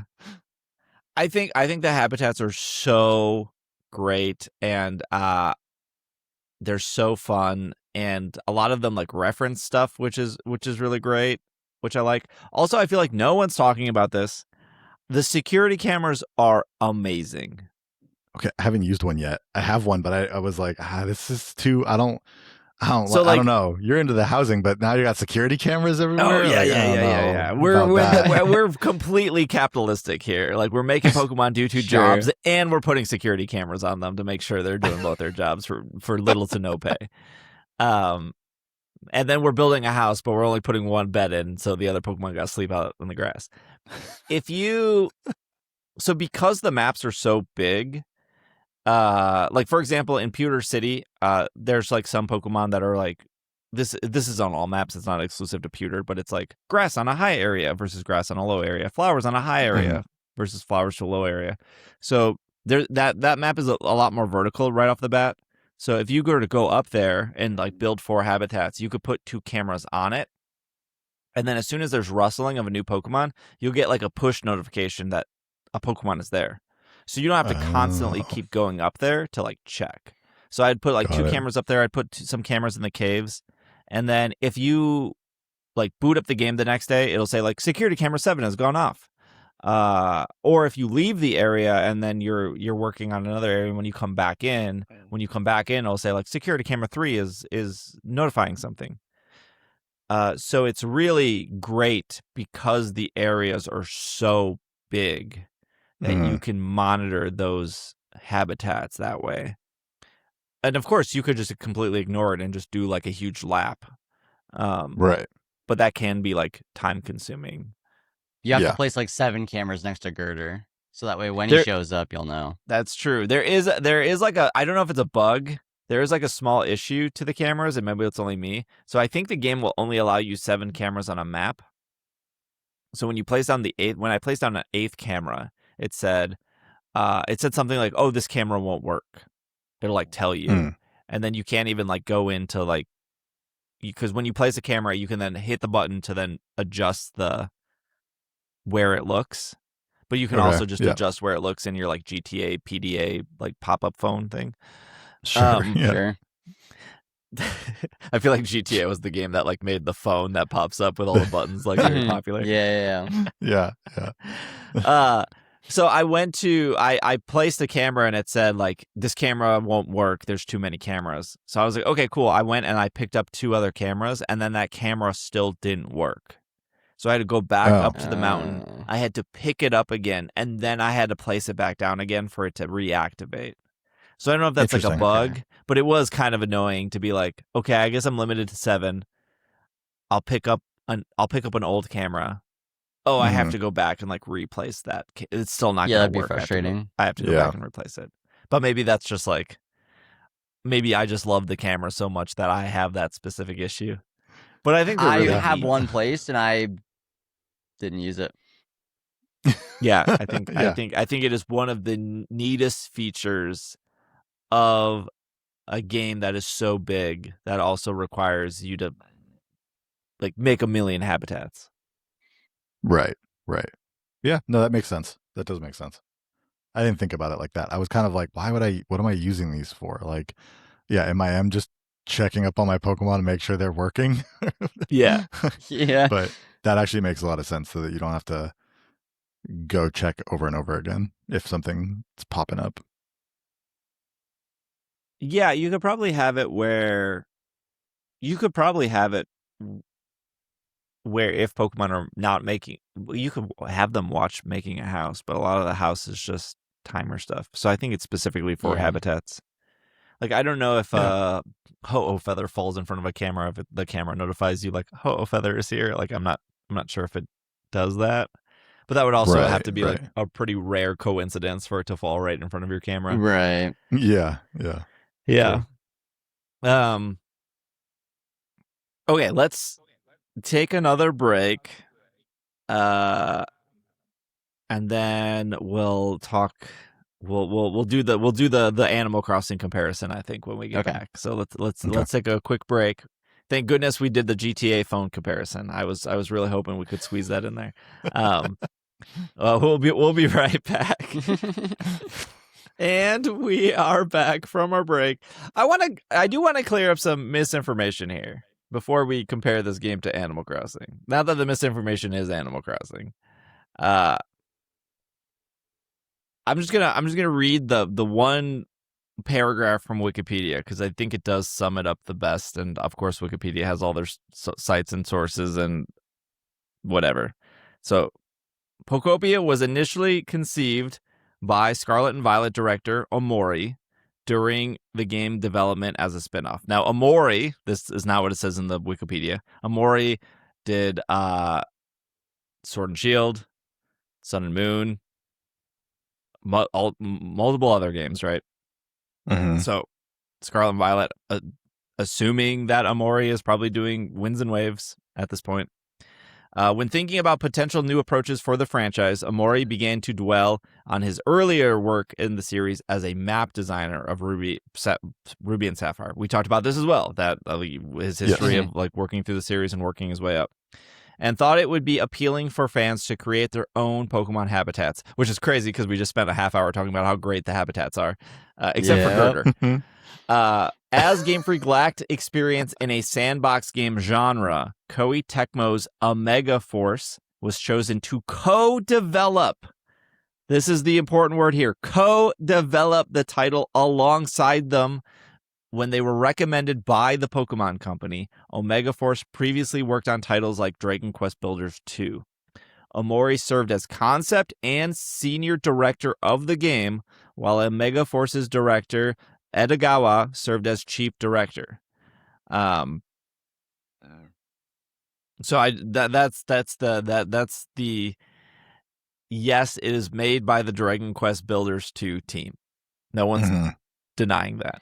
But it was started in-house by Game Freak, and Omori, who went between Scarlet and Violet and probably Winds and Waves, was also a huge influence on this game. On top of without spoiling the game, there is no way you could I guess there is a way. If you don't listen to a Pokemon podcast or you don't pick up on subtle references, you probably don't think anything of it, right? Like I watched a bunch of non-Pokemon streamers play this game, and they can't even say like Ludicolo correctly, right?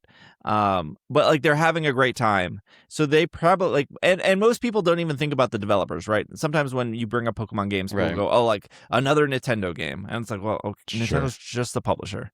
Also, Nintendo was just the publisher here too. But this game is so Game Freak coded, from the references to the music to the just like how the game is structured. Like I don't think we'll ever know what the split is. Like I don't think we'll ever know what the Game Freak was, how far along they were until Omega Force stepped in. But I don't say this as like a bad thing. Like I do think Game Freak as a developer is really good at laying out a game. Like Scarlet and Violet is a really ugly game. I don't think anyone's going to deny that. And it ran Right. very poorly on the Switch 1. But the game part of the game was good. Yeah. Like the battles were good. The raids, in my opinion, were good. They were just held back by one being graphically bad looking, and also they ran poorly.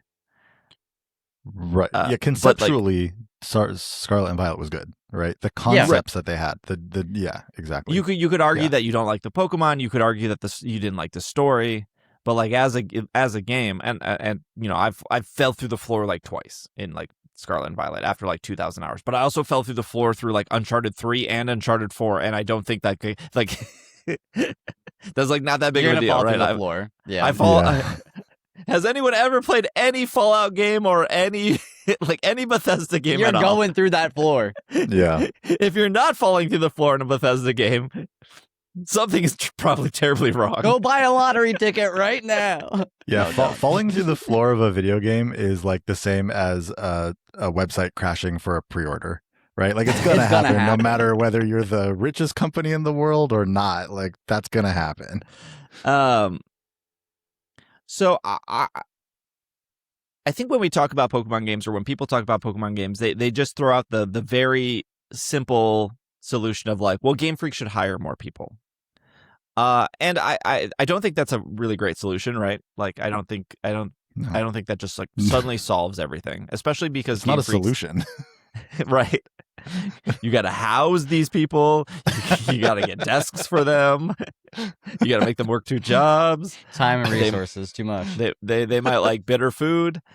I do think that like I think it's clear. I've said on the show lots of times. I think it's clear that like Game Freak maybe isn't the best developer in the world.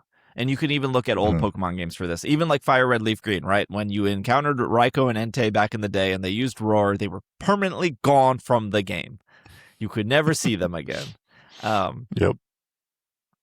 So, like, I don't think they're the most technically amazing developer. I would also say the same about Bethesda. Like, people love those games, but like, you're constantly falling through the floor. I literally got hard locked in Fallout 3 New Vegas, where I had to start over.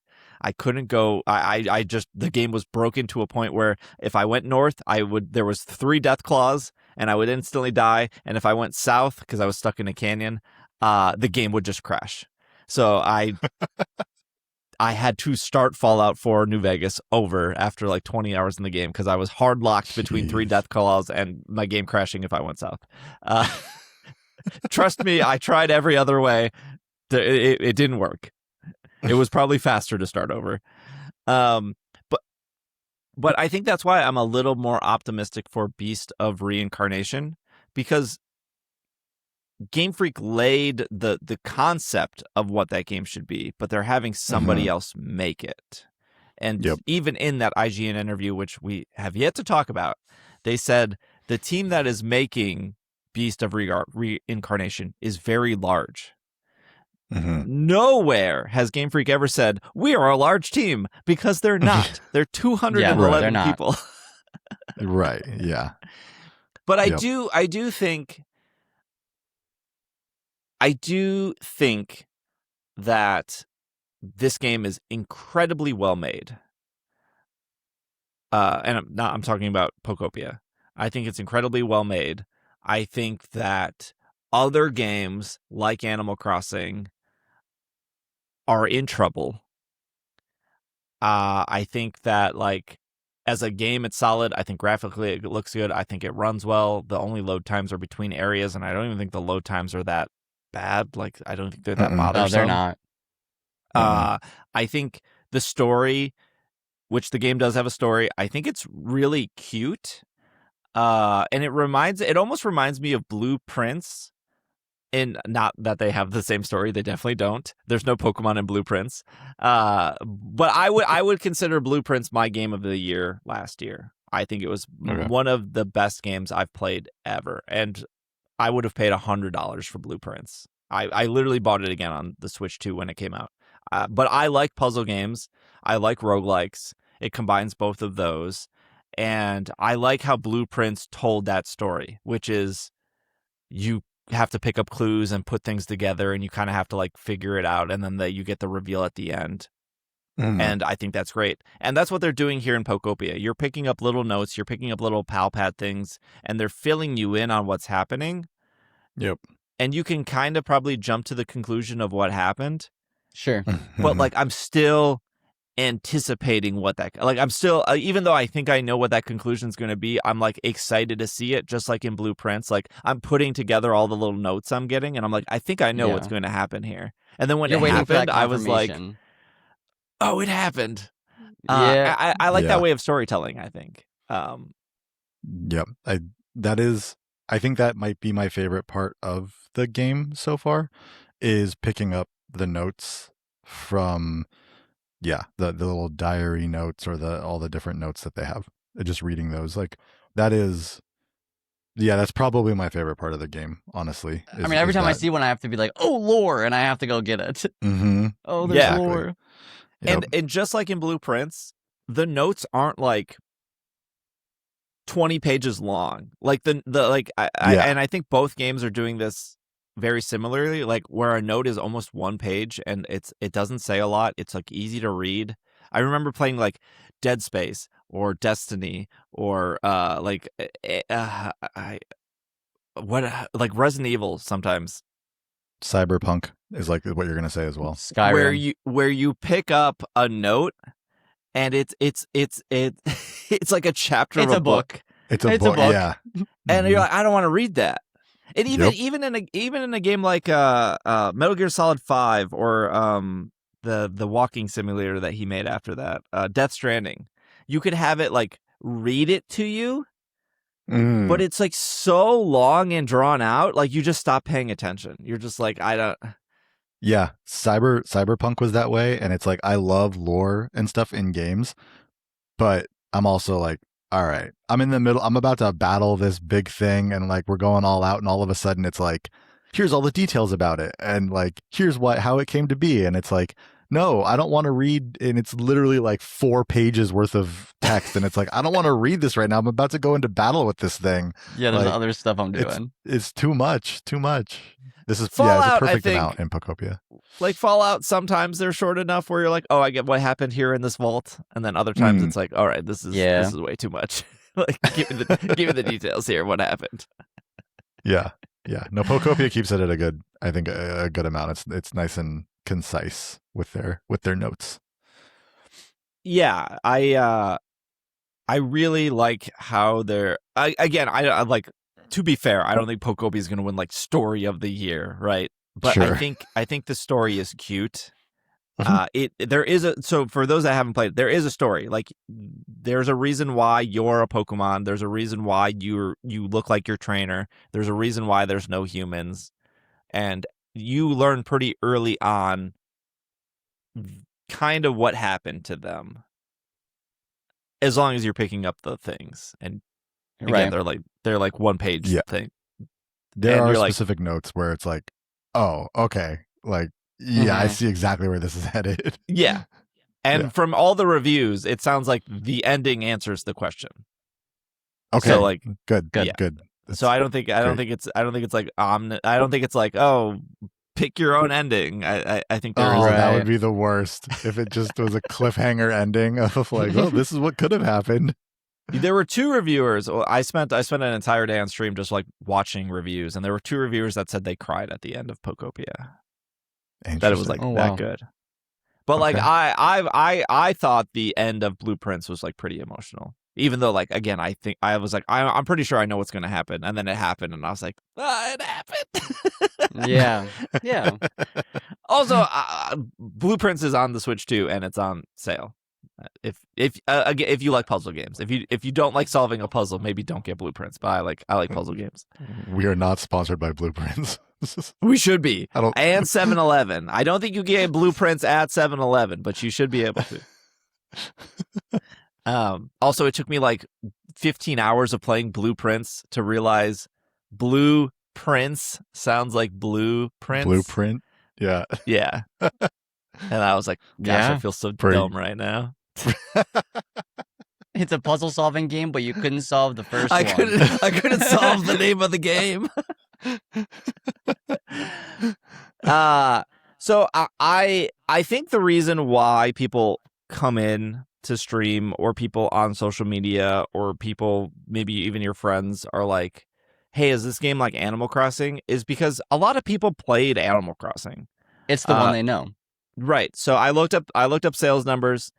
Animal Crossing sold 49 million. New Animal Crossing New Horizons sold 49 million copies, and Stardew Valley, which I also adore, Stardew Valley, sold 50 million copies. Although that might be a little inflated, because I have met a lot of people who have bought Stardew Valley twice or 3 times.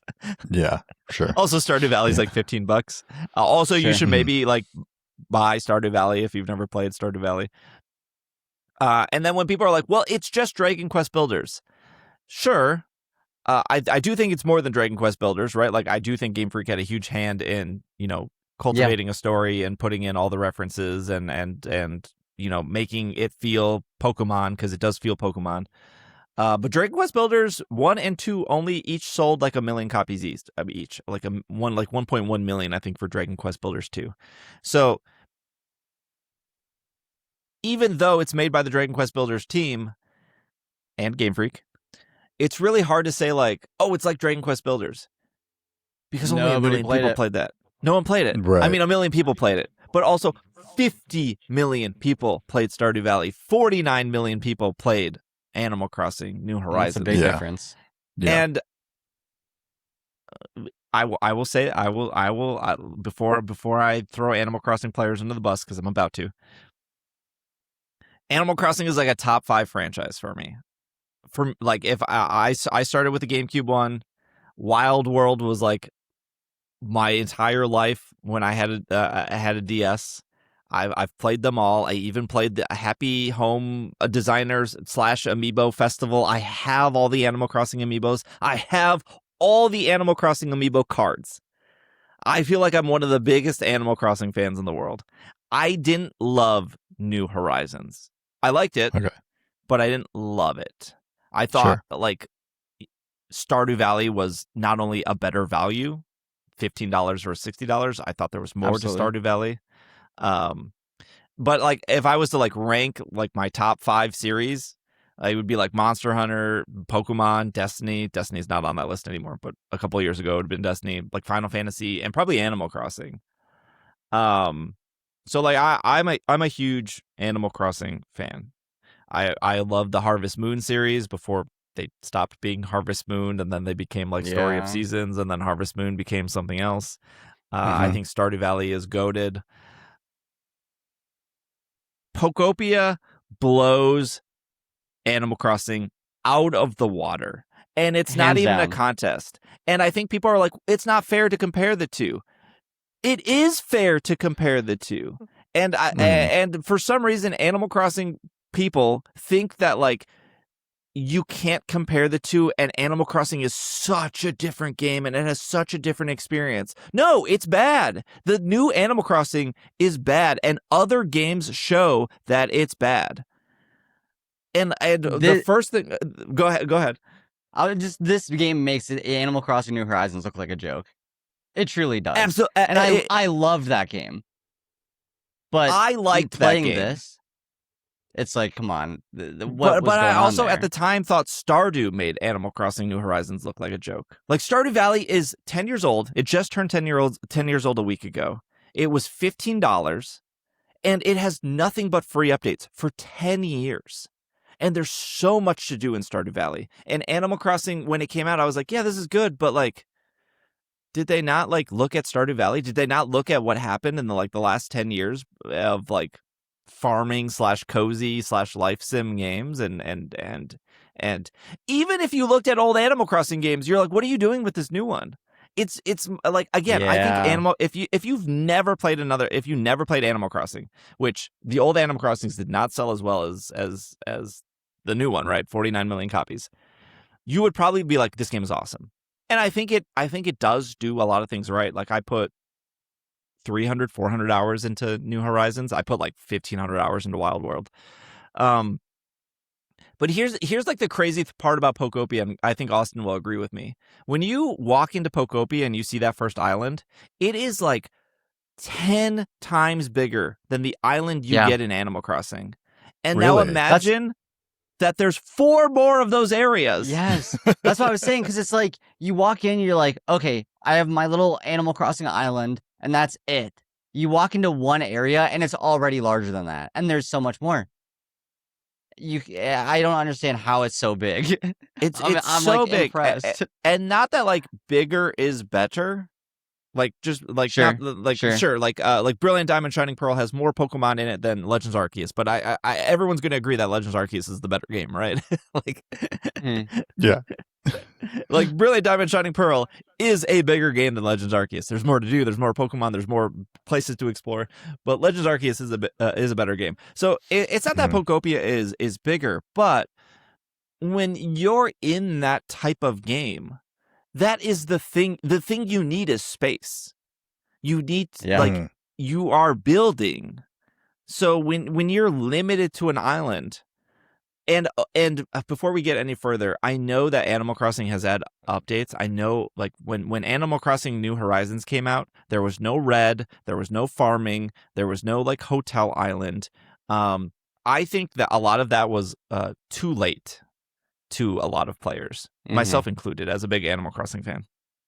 I know Animal Crossing has that stuff now, but like for some reason, Animal Crossing hardcore players are like, you can't possibly compare these games. You can.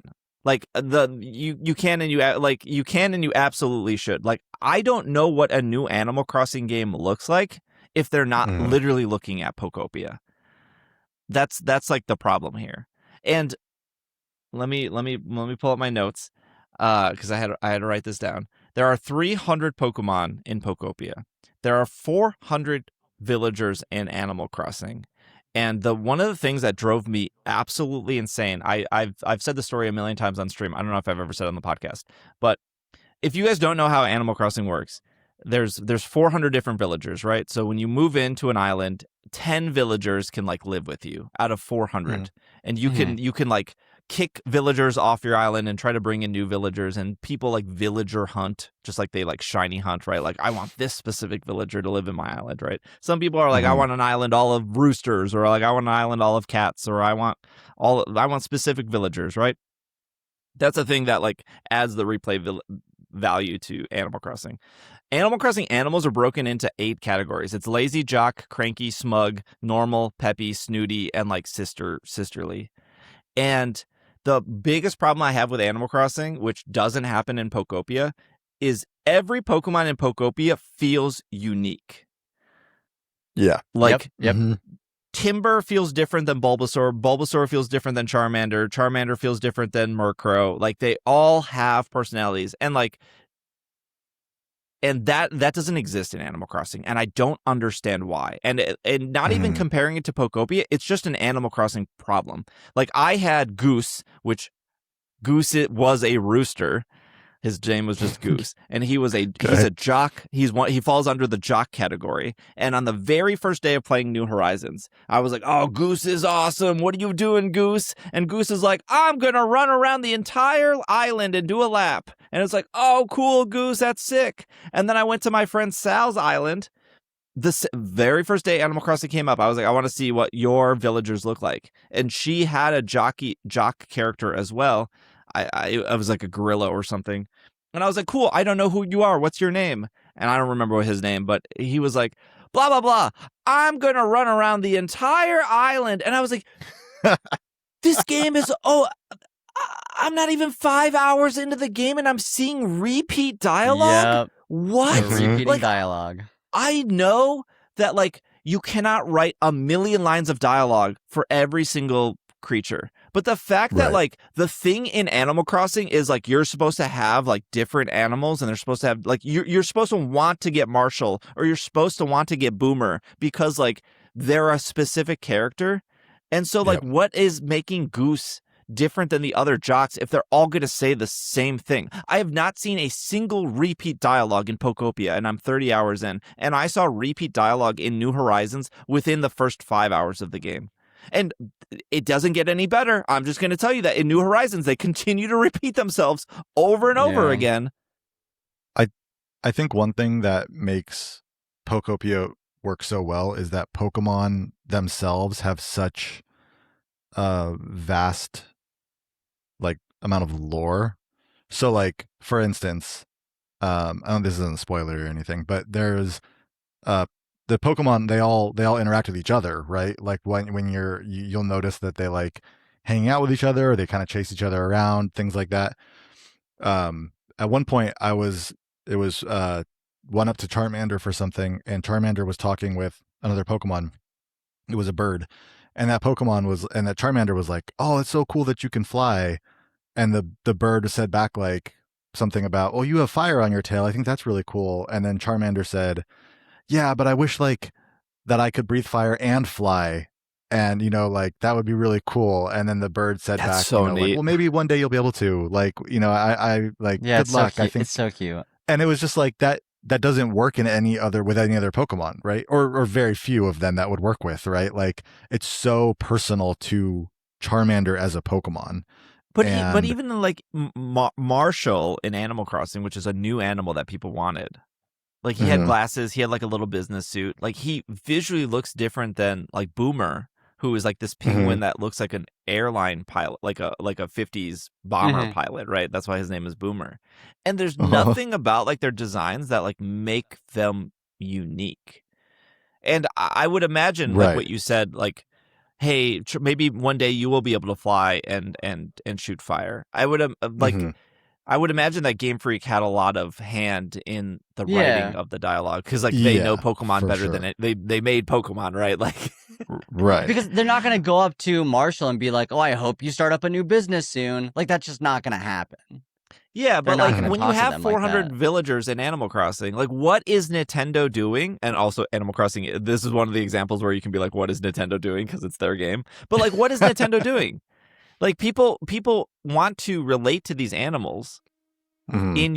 in your life sim about Animal Crossing, and they're saying the same things. They're not like most jocks are almost. And again, there's only 8 archetypes in Animal Crossing for 400 villagers. So what is that, like 50 animals are pretty much exactly the same characteristics with very little variation, Yeah. and you can only have 10 on your island. So like you have the animals versus Pokemon comparison, where I think these Pokemon have way more personalities than Animal Crossing.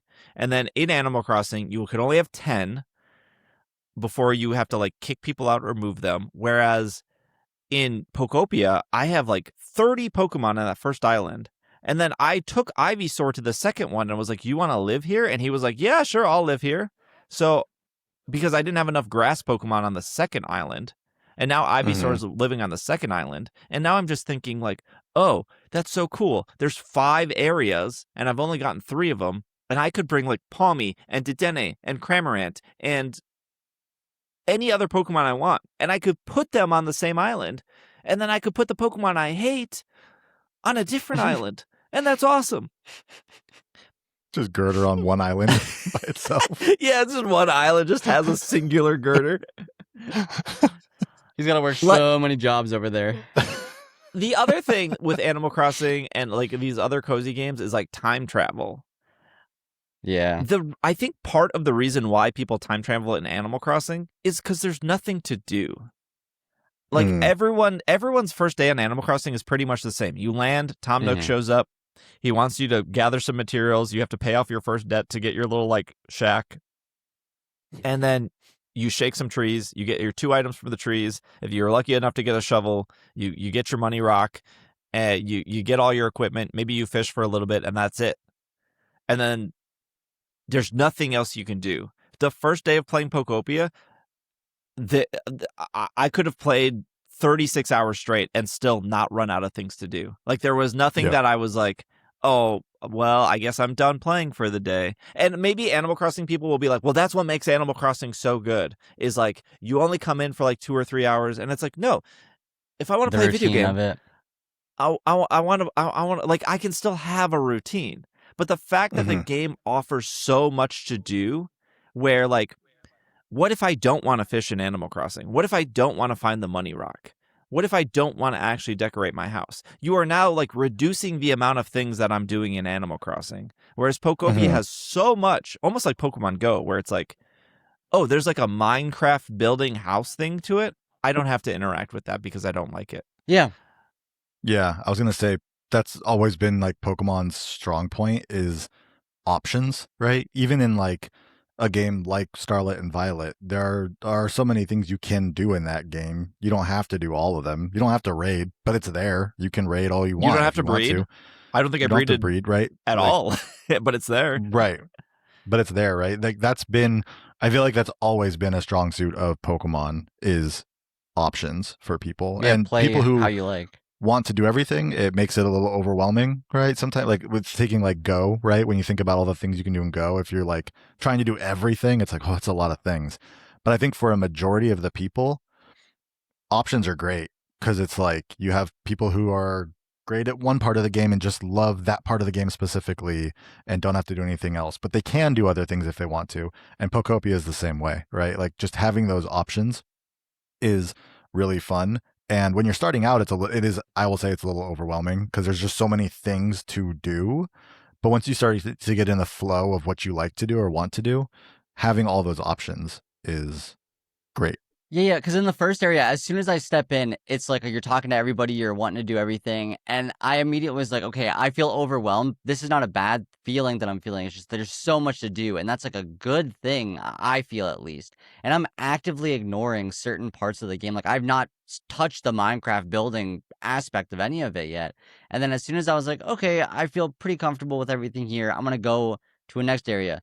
Immediately overwhelmed again. But I think that's a good thing. There's so much to do.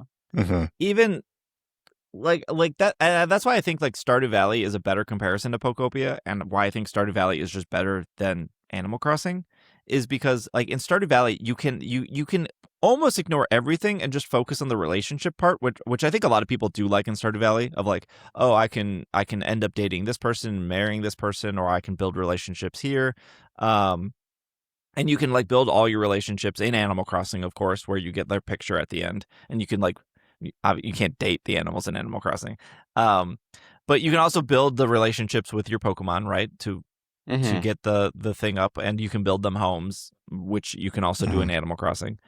But also in like Stardew Valley, you can just ignore the whole relationship part.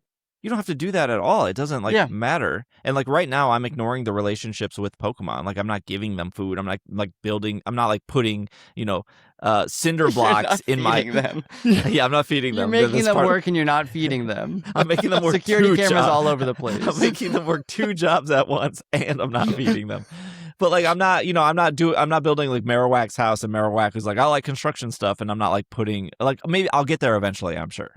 But even with like Stardew Valley, there's the whole go into the mines and farm a specific material and like do the little combat thing. You can like kind of ignore that too. Like you could just farm in Stardew Valley, or you could just ignore that, or you can say like, there's just so many ways to play that game versus like the Animal Crossing way, which is, all right, build your island, which you can do in Pokopia, get your 10 villagers, put them where you want to put them, and then do your daily routine. Yeah. And again, it's not saying that Animal Crossing is bad, but I just don't think like one of the other things that bothered me about Animal Crossing New Horizons is in old Animal Crossing, when you ran into an animal, they would say like, hey, can I come to your house? Or hey, can you come to my house? Or like, hey, I have this letter for whoever, can you deliver this letter? They didn't do any of that in New Horizons until almost like a year later, where they added it. Like, I just don't understand how New Horizons shipped the way it did. And maybe and of course New Horizons came out at the perfect time. No one's debating that. Like it was a system seller, it came out at the perfect time. It was a lot of people's first Animal Crossing games. But the fact that like these animals don't actually have like great personalities, or they're all repeated personalities. There's repeat dialogue. There was like no deliveries. There was no people coming to your house. There was no like going to their house. It just felt like, how does this game exist for $60 when Stardew Valley exists for $15? And there's just so much more to Stardew Valley. Like Stardew Valley is a farming game where you could just ignore the farming part of the game. You don't actually have to farm in that game, which is crazy. Yeah. Yep. Like I was Yeah. so worried that Pokopia was going to be more Minecraft, where it was like, I don't want to build. Like, I don't want to build a house. I don't want to like I don't mind terraforming, but I don't really want to do that much terraforming. And Right. 30 hours in, I didn't have to build a house. I did it to test it, but like I can continue playing this game another 200 hours without ever actually having to build a house, and that's amazing. But it's also amazing for the people who like to build houses. If you like to as build much as you stuff, want. you can build as much as you want. It has so many options that I don't think it's fair to say like Pokopia is like Stardew Valley, or Pokopia is like Animal Crossing, or Pokopia is like Dragon Quest Builders, which no one played, or Pokopia is like Minecraft. It is like a lot of games kind of put into one. But I think that just makes those other games kind of look bad. I think it just makes Animal Crossing look bad. It's the best of all of those games. They took the best parts from those, threw it into this. There's one other game I want to make a comparison to, and it's not an actual game, it's a mini game. And I've talked about it on this podcast before, but this honestly does it hits those same points for me. Pokepelago in Sun and Moon, or Ultra Sun, Ultra Moon. Like, this feel like I've always wondered if they would ever make a game that was just like a Pokepelago game, but like, I don't know, I thought it'd be like a mobile game or something maybe at some point. But this does that. I mean, this like literally you plant stuff, you go like harvest your berries in your plants, you send your Pokemon on jobs, right? Whether it's building houses or turning logs into lumber, things like that. Like, you can literally just pop in and like do a few of those things. Like, it literally is the thing that I wanted them to make their own game. It's that, and then it's obviously so much more, right? Pokepelago was just a tiny little you do a few things, you pop in, you pop out, and that's kind of it. And this is that, and then obviously so much more. But I like that it actually does like hit those notes that Pokepelago did. One small comparison I want to make to Animal Crossing really quick is I noticed that when the Pokemon get surprised or shocked, they'll do like the little like alert bubble above their head. I'm fairly certain that noise is the exact same, if not just slightly different, as the hornet noise when you encounter hornets in Animal Crossing. I'm trying to it is eerily similar. I'm trying to think of like what Animal Crossing does that Pokopia doesn't do that I would like miss, and I literally can't think of anything. And again, I will say again, I don't think New Horizons, which is the newest Animal Crossing game, I don't think it's the worst Animal Crossing. I don't think it's as good as past Animal Crossings, and I don't think that's like nostalgia. Like, I think the worst Animal Crossing is City Folk. But I do think the like there are things that the new Animal Crossing did, like it took them 20 some years to actually add skin color to the game, and for some reason Animal Crossing fans back in the day, they were like, well, just stay out in the sun and get tanned and then you'll be a darker shade. And it's like, no, that's not a good excuse to have representation in the game. No. And they all actually. Maybe I just don't like other Animal Crossing fans, but again, I can't think of any. I like Animal Crossing. I like playing Animal Crossing. I think Animal Crossing is great. I just don't know what the future of Animal Crossing is when you look at a game like Pokopia. Like, it just blows it out of the water. And again, I think a lot of my problems. How do you compete? Yeah, a lot of my problems with New Horizons was Stardew Valley has done all of these things, and you're not even doing what Stardew Valley is doing. And that game's $15. And that game was made by one guy, Nintendo. There's no way there wasn't 400 plus people working on Animal Crossing. I don't get it. I think maybe that's why I Pokopia is so good, and I can't fathom what Animal Crossing is doing better than Pokopia. And maybe that's why people are like, well, you can't compare the two. Like, if I just want to log in and shake some trees, maybe chop down some trees, maybe pick up 2 pieces of furniture, I can do that in Pokopia. If I just wanted to talk to Pokemon or animals in Animal Crossing, I could just do that. There's not even a story in Animal Crossing. I was surprised by that. So you come in and you that. just pay off your debt. There's really no story. I didn't realize that at all. There's no debt collector in Pokopia, right? No. That we know of? Okay. So that's something that Animal Crossing has. Well, Steve is collecting everybody's debt. Oh, no, they're working all right. like I even with the new Animal Crossing update, okay, one thing I think Animal Crossing does better is the museum stuff. I think is really cool in Animal Crossing. Yeah, I, the museum's I fun. Do you think Pokopia is there well, possibility that Pokopia it does have a I museum. I was gonna You say just I kind of don't have to have you kind of have to build it yourself.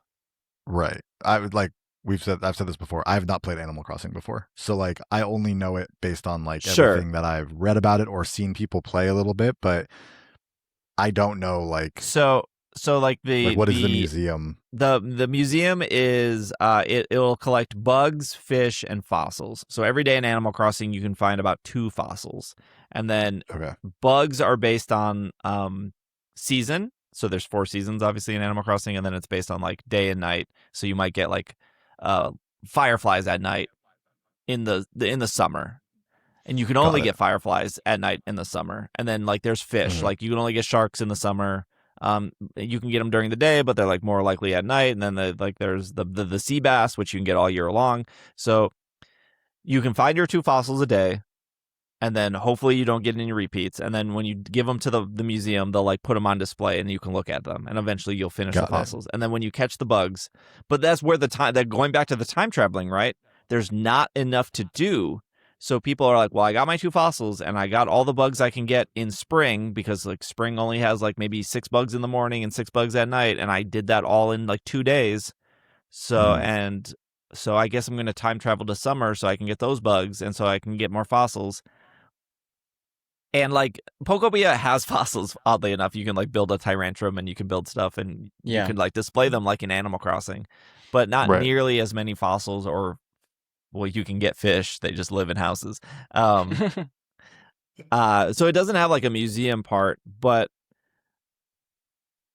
even like the museum is almost ultimately like a long con in that game to like get you to come back every season and to get you to play in the morning and to get you to play at night. But again, Sure. there's just not enough to do, and that's why I think people time travel, is because Yeah. they It's not Yeah. like an exact physical location you can walk to, but when you open up your Pokédex, there is like that little collectible tab that you can go in and you can see all like the fossils you've collected and stuff like that. So there are collectibles to get, but it's not like a physical let's go walk around the museum. But in this Sure. game, there's the relics. There's small relics and large Mhm. relics, and those Mhm. are those. I think those are so cool. It's like you can get a life orb, you can get like the dice, you can get like room service. And I am a little disappointed that they're not like physical items. Like I can't put a life Yeah. orb in the center of my room, Yeah. or I can't like room service, which is like a terrible VGC item. It's supposed to lower your speed once a trick room gets activated. That's what it does. No one ever uses it because it's just a bad item. But it looks like a little cart with like a platter on top. That's what room service looks like. That's what it looks like in Scarlet and Violet as a held item. But in this game, it doesn't like lay out a cart. It's just a picture of room service. Oh, sure. So like again, this game doesn't have it does have a museum. It doesn't have a museum like Animal Crossing where you drop things off. But there is a museum in Pewter City where you could put those items in as long with the fossils. So again, there is a comparable thing to Animal Crossing. Right. Yeah, I don't know. They're like both games have like dream islands. Like in Animal Crossing, you go to a dream island to find resources and or to find a new animal that you potentially want to move in. And in this game, you go to a dream island to find resources and more lore. I don't think you can find animals at that. Like there's so many similarities that I think people like refuse to look at, and it's really hard to just say like Pokopia is like Animal Crossing, because that's a disservice to Pokopia. That's what you're doing. Like it's so much better than Animal Crossing in like every way. And it's like, well, I don't think it's fair to compare the two. Yeah, one is significantly better than the other. That's why it's not fair. Because there's nothing to do. Animal Crossing. It's So how many copies is this selling? What do you think? Now that we had already said before that we thought it would do more than any other Pokemon side game has done in the past, spin-off has done in the past. 2.4 million, I think, was new Pokemon Snap. Right. Well, I'm talking like anything. Wasn't like Stadium 5 million or something? 5.4 million for Stadium Best Five. Spinoff. At least So 10. right, at least 10 now, right? I think we're doing at least 10. Yeah, again, this is another like we told you so, because I pulled up the numbers like 2 weeks ago or whatever, and was like, Yeah. Yeah. And your limitations of this is $70, which I am so dumbfounded that I saw comments on the internet, people being like, "This looks like a free to play game. This looks like a mobile game. This should be free. Why? This should be a $40 game." I remember even talking to close friends that are like, "Oh, $70? Like this looks like a $40 game. I would pay $100 for this game. There is so much to do." I paid here. 140. Who I But I would also hate play what, $100 for Blueprints. Like that, I think that game gave me so much content. I hate what the App Store, like what apps have done to people's like idea of what developers deserve. Like when people are like, this should be free to like, I hate that. Like, Do you know how much time and effort went into that? yeah, It's also free is like, I'm not even gonna say it, but like, no, this should not be free to play. It's absolutely should not be free to play. So there's limitations to the other Pokemon spinoffs, right? There's only 17 million Switches out there currently. If it was Sure. if they hit 5.4, that would mean that almost 1 in 3 Switch owners would buy a Pokemon game, which like main series games don't even hit that high of an attachment. There is the $70 price tag. There is, the Switch 2 price tag of $450. I do think Pokopia passes 5 million. Like I do think it will be and this is what I said weeks ago, I do think it'll be the best selling spin-off game. I think we just have the limitation of how many Switch 2s are out there. But how many Switches are out there? Real quick. Isn't it like 120 million Switches or something? Okay, got it. I also want to say that this is a complete game.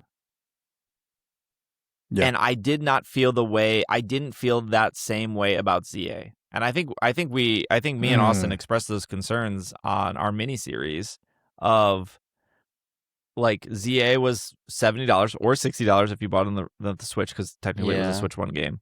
And then there was like $30 DLC that came out a month later. And I don't have a problem with them announcing DLC before the game came out. Like Smash Brothers does that, and for some reason Smash Brothers always gets the pass, because I think Smash Brothers fans are also that's the thing that they love the most, so they're going to give it a pass.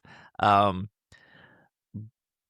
like there was just something about how ZA used like the walls for the hyperspace stuff of like, oh, this was probably conceived a long time ago, and like was like, okay, well, let's separate this out.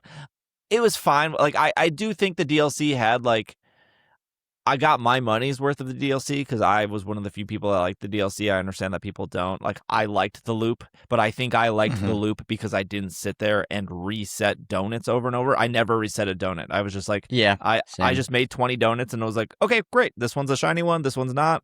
I'll go do the shiny one. I'll just do more of these. Great. Another 10 donuts after like an hour of playing. Okay, I got another shiny one. Great. Like, I like the loop because I didn't sit there and reset donuts. I thought it was fine. I thought that DLC was too much though. 30 for one DLC when we got 40 for 2. And I did think ZA was, story-wise, I thought ZA was long and fine. But I think like what there was to do afterwards was like, oh, like ZA was exactly what I thought ZA was going to be, which was like a battle, like just battles, and that's ultimately what it is. Like they didn't, again on this show, I was like, if you don't like battles, I don't know if you're gonna love this game, because this game is a lot of battles, and that's what it is. They didn't lie about the product they sold us. Right. So, but I think Pokopia is a better value than ZA. Oh yeah, by far. And I think ZA is fine. Agree. Yeah. Agree. I think I agree. So I am the person who like, I've never played Stardew Valley. I never played Animal Crossing. I'm not really like a quote unquote like cozy game type person, right? And so I was a little concerned with Pokopia that it would fall into that of like, okay, this is cool because it's Pokemon, but like, do I really like this game? Because I've not really played any other games. Right now, I love this game. I love going through it. It's very fun.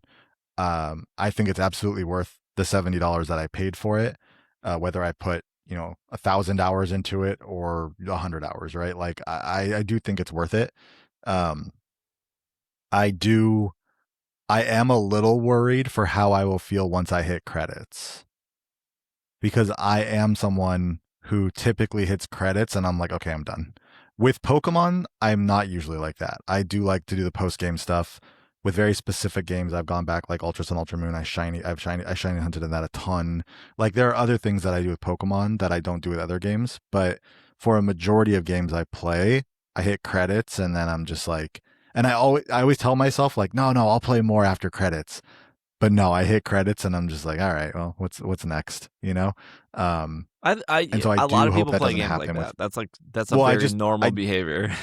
yeah, I do hope that that doesn't happen with Pokopia, because of the way that the game is structured. It's not Right. structured in the same way as like ZA or a Zelda or something like that. It's just not, right. Like it's more of Right. a type of game that I'm just not used to playing, and so I don't know. I hope that it does, that I don't hit credits and then have that feeling of like, all right, we'll just move on to what's next. Like, because it just doesn't feel like it's structured in that way.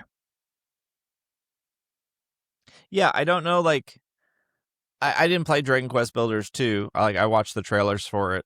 I like looked into it. I downloaded the demo, but like, I I would assume that there's a lot of building in that game for it to be called Based on Dragon the Quest title. Builders 2 or Yeah. Dragon Quest Builders. And the building is not the thing that I care about in Pokopia, but it exists. So like Mhm. I like collecting the items and I like getting new Pokemon, and I know once credits roll I will not have a complete Pokedex, and my favorite part so far is getting new Pokemon to appear. So I Right. feel very confident I will keep playing after credits because I want to complete the Pokedex. And Yep. and I've built like little things, like I built a little like farming area, and I was like, "Oh, I don't like the way this looks," but also like I'll come back to it later. And like that's keeping me engaged. I don't know if I'll go like I did the thing in Animal Crossing where I flattened my island before they invented a tool to flatten your island. I flattened my island and I rebuilt it from the ground up, and then I was like, I don't think I ever want to do this again. Like, I'm glad I did it, but also, nah. Like, it didn't feel. It's not going to feel rewarding a second Right. time. Sure. Um, yeah, I mean, like when I think this is I think 30 hours in, I think this is my favorite Pokemon spin-off game they've ever made. Like, it blows Conquest out of the water, it blows Snap out of the water, it blows Quest out of. I mean, I like Quest, but Yeah. But a again, mystery this dungeon game like doesn't even come close to how good this game is. yeah.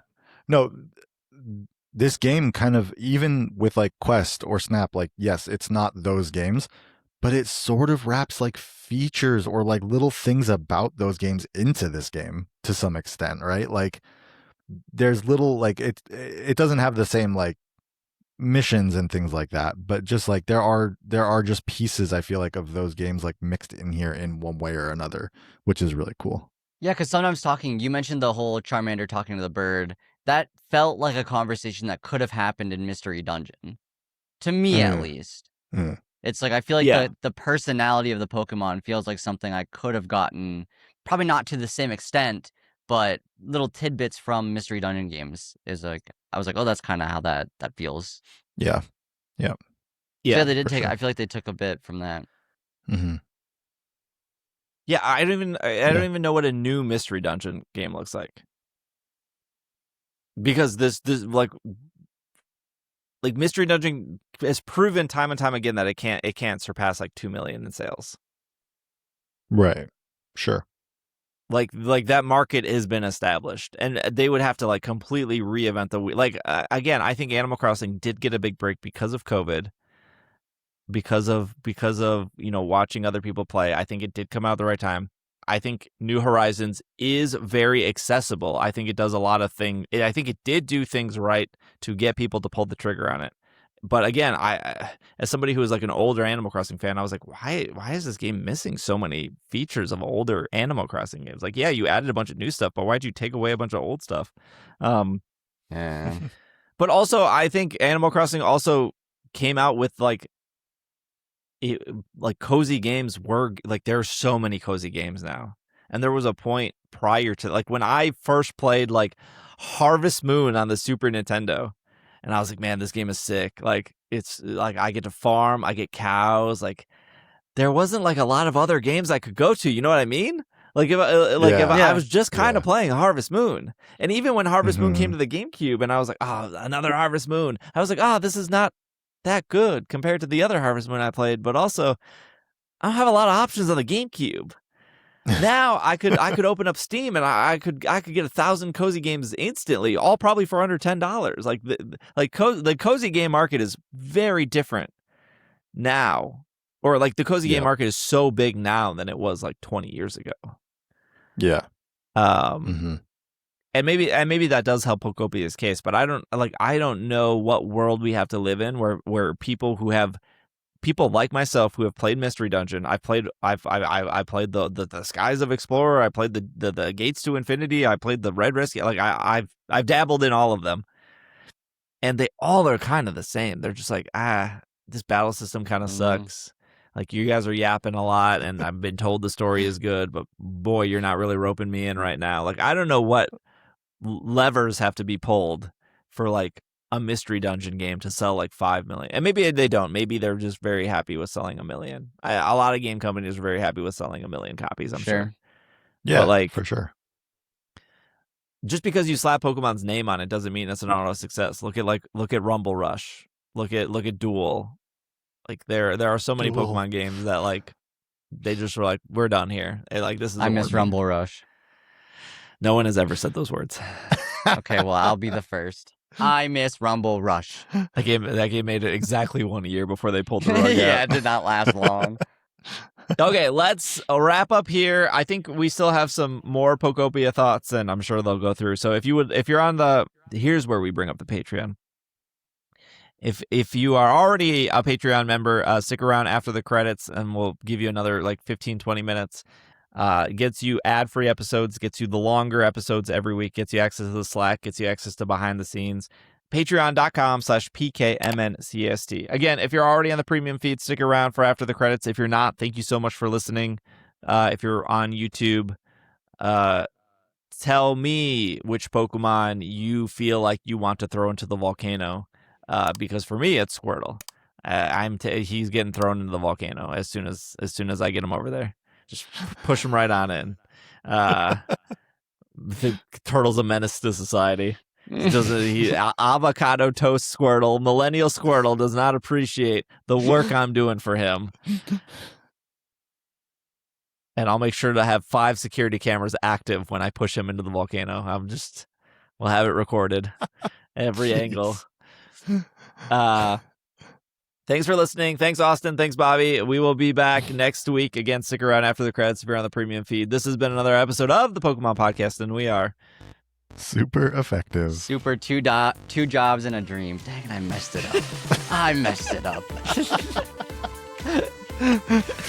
The complaint is storage boxes and storage in general in Pokopia. I've started making a bunch of storage boxes, and I started like theming them. So it's like, okay, I know this one is like all my decorations. This one is all my like building materials. This one's all my seeds, whatever it may be. But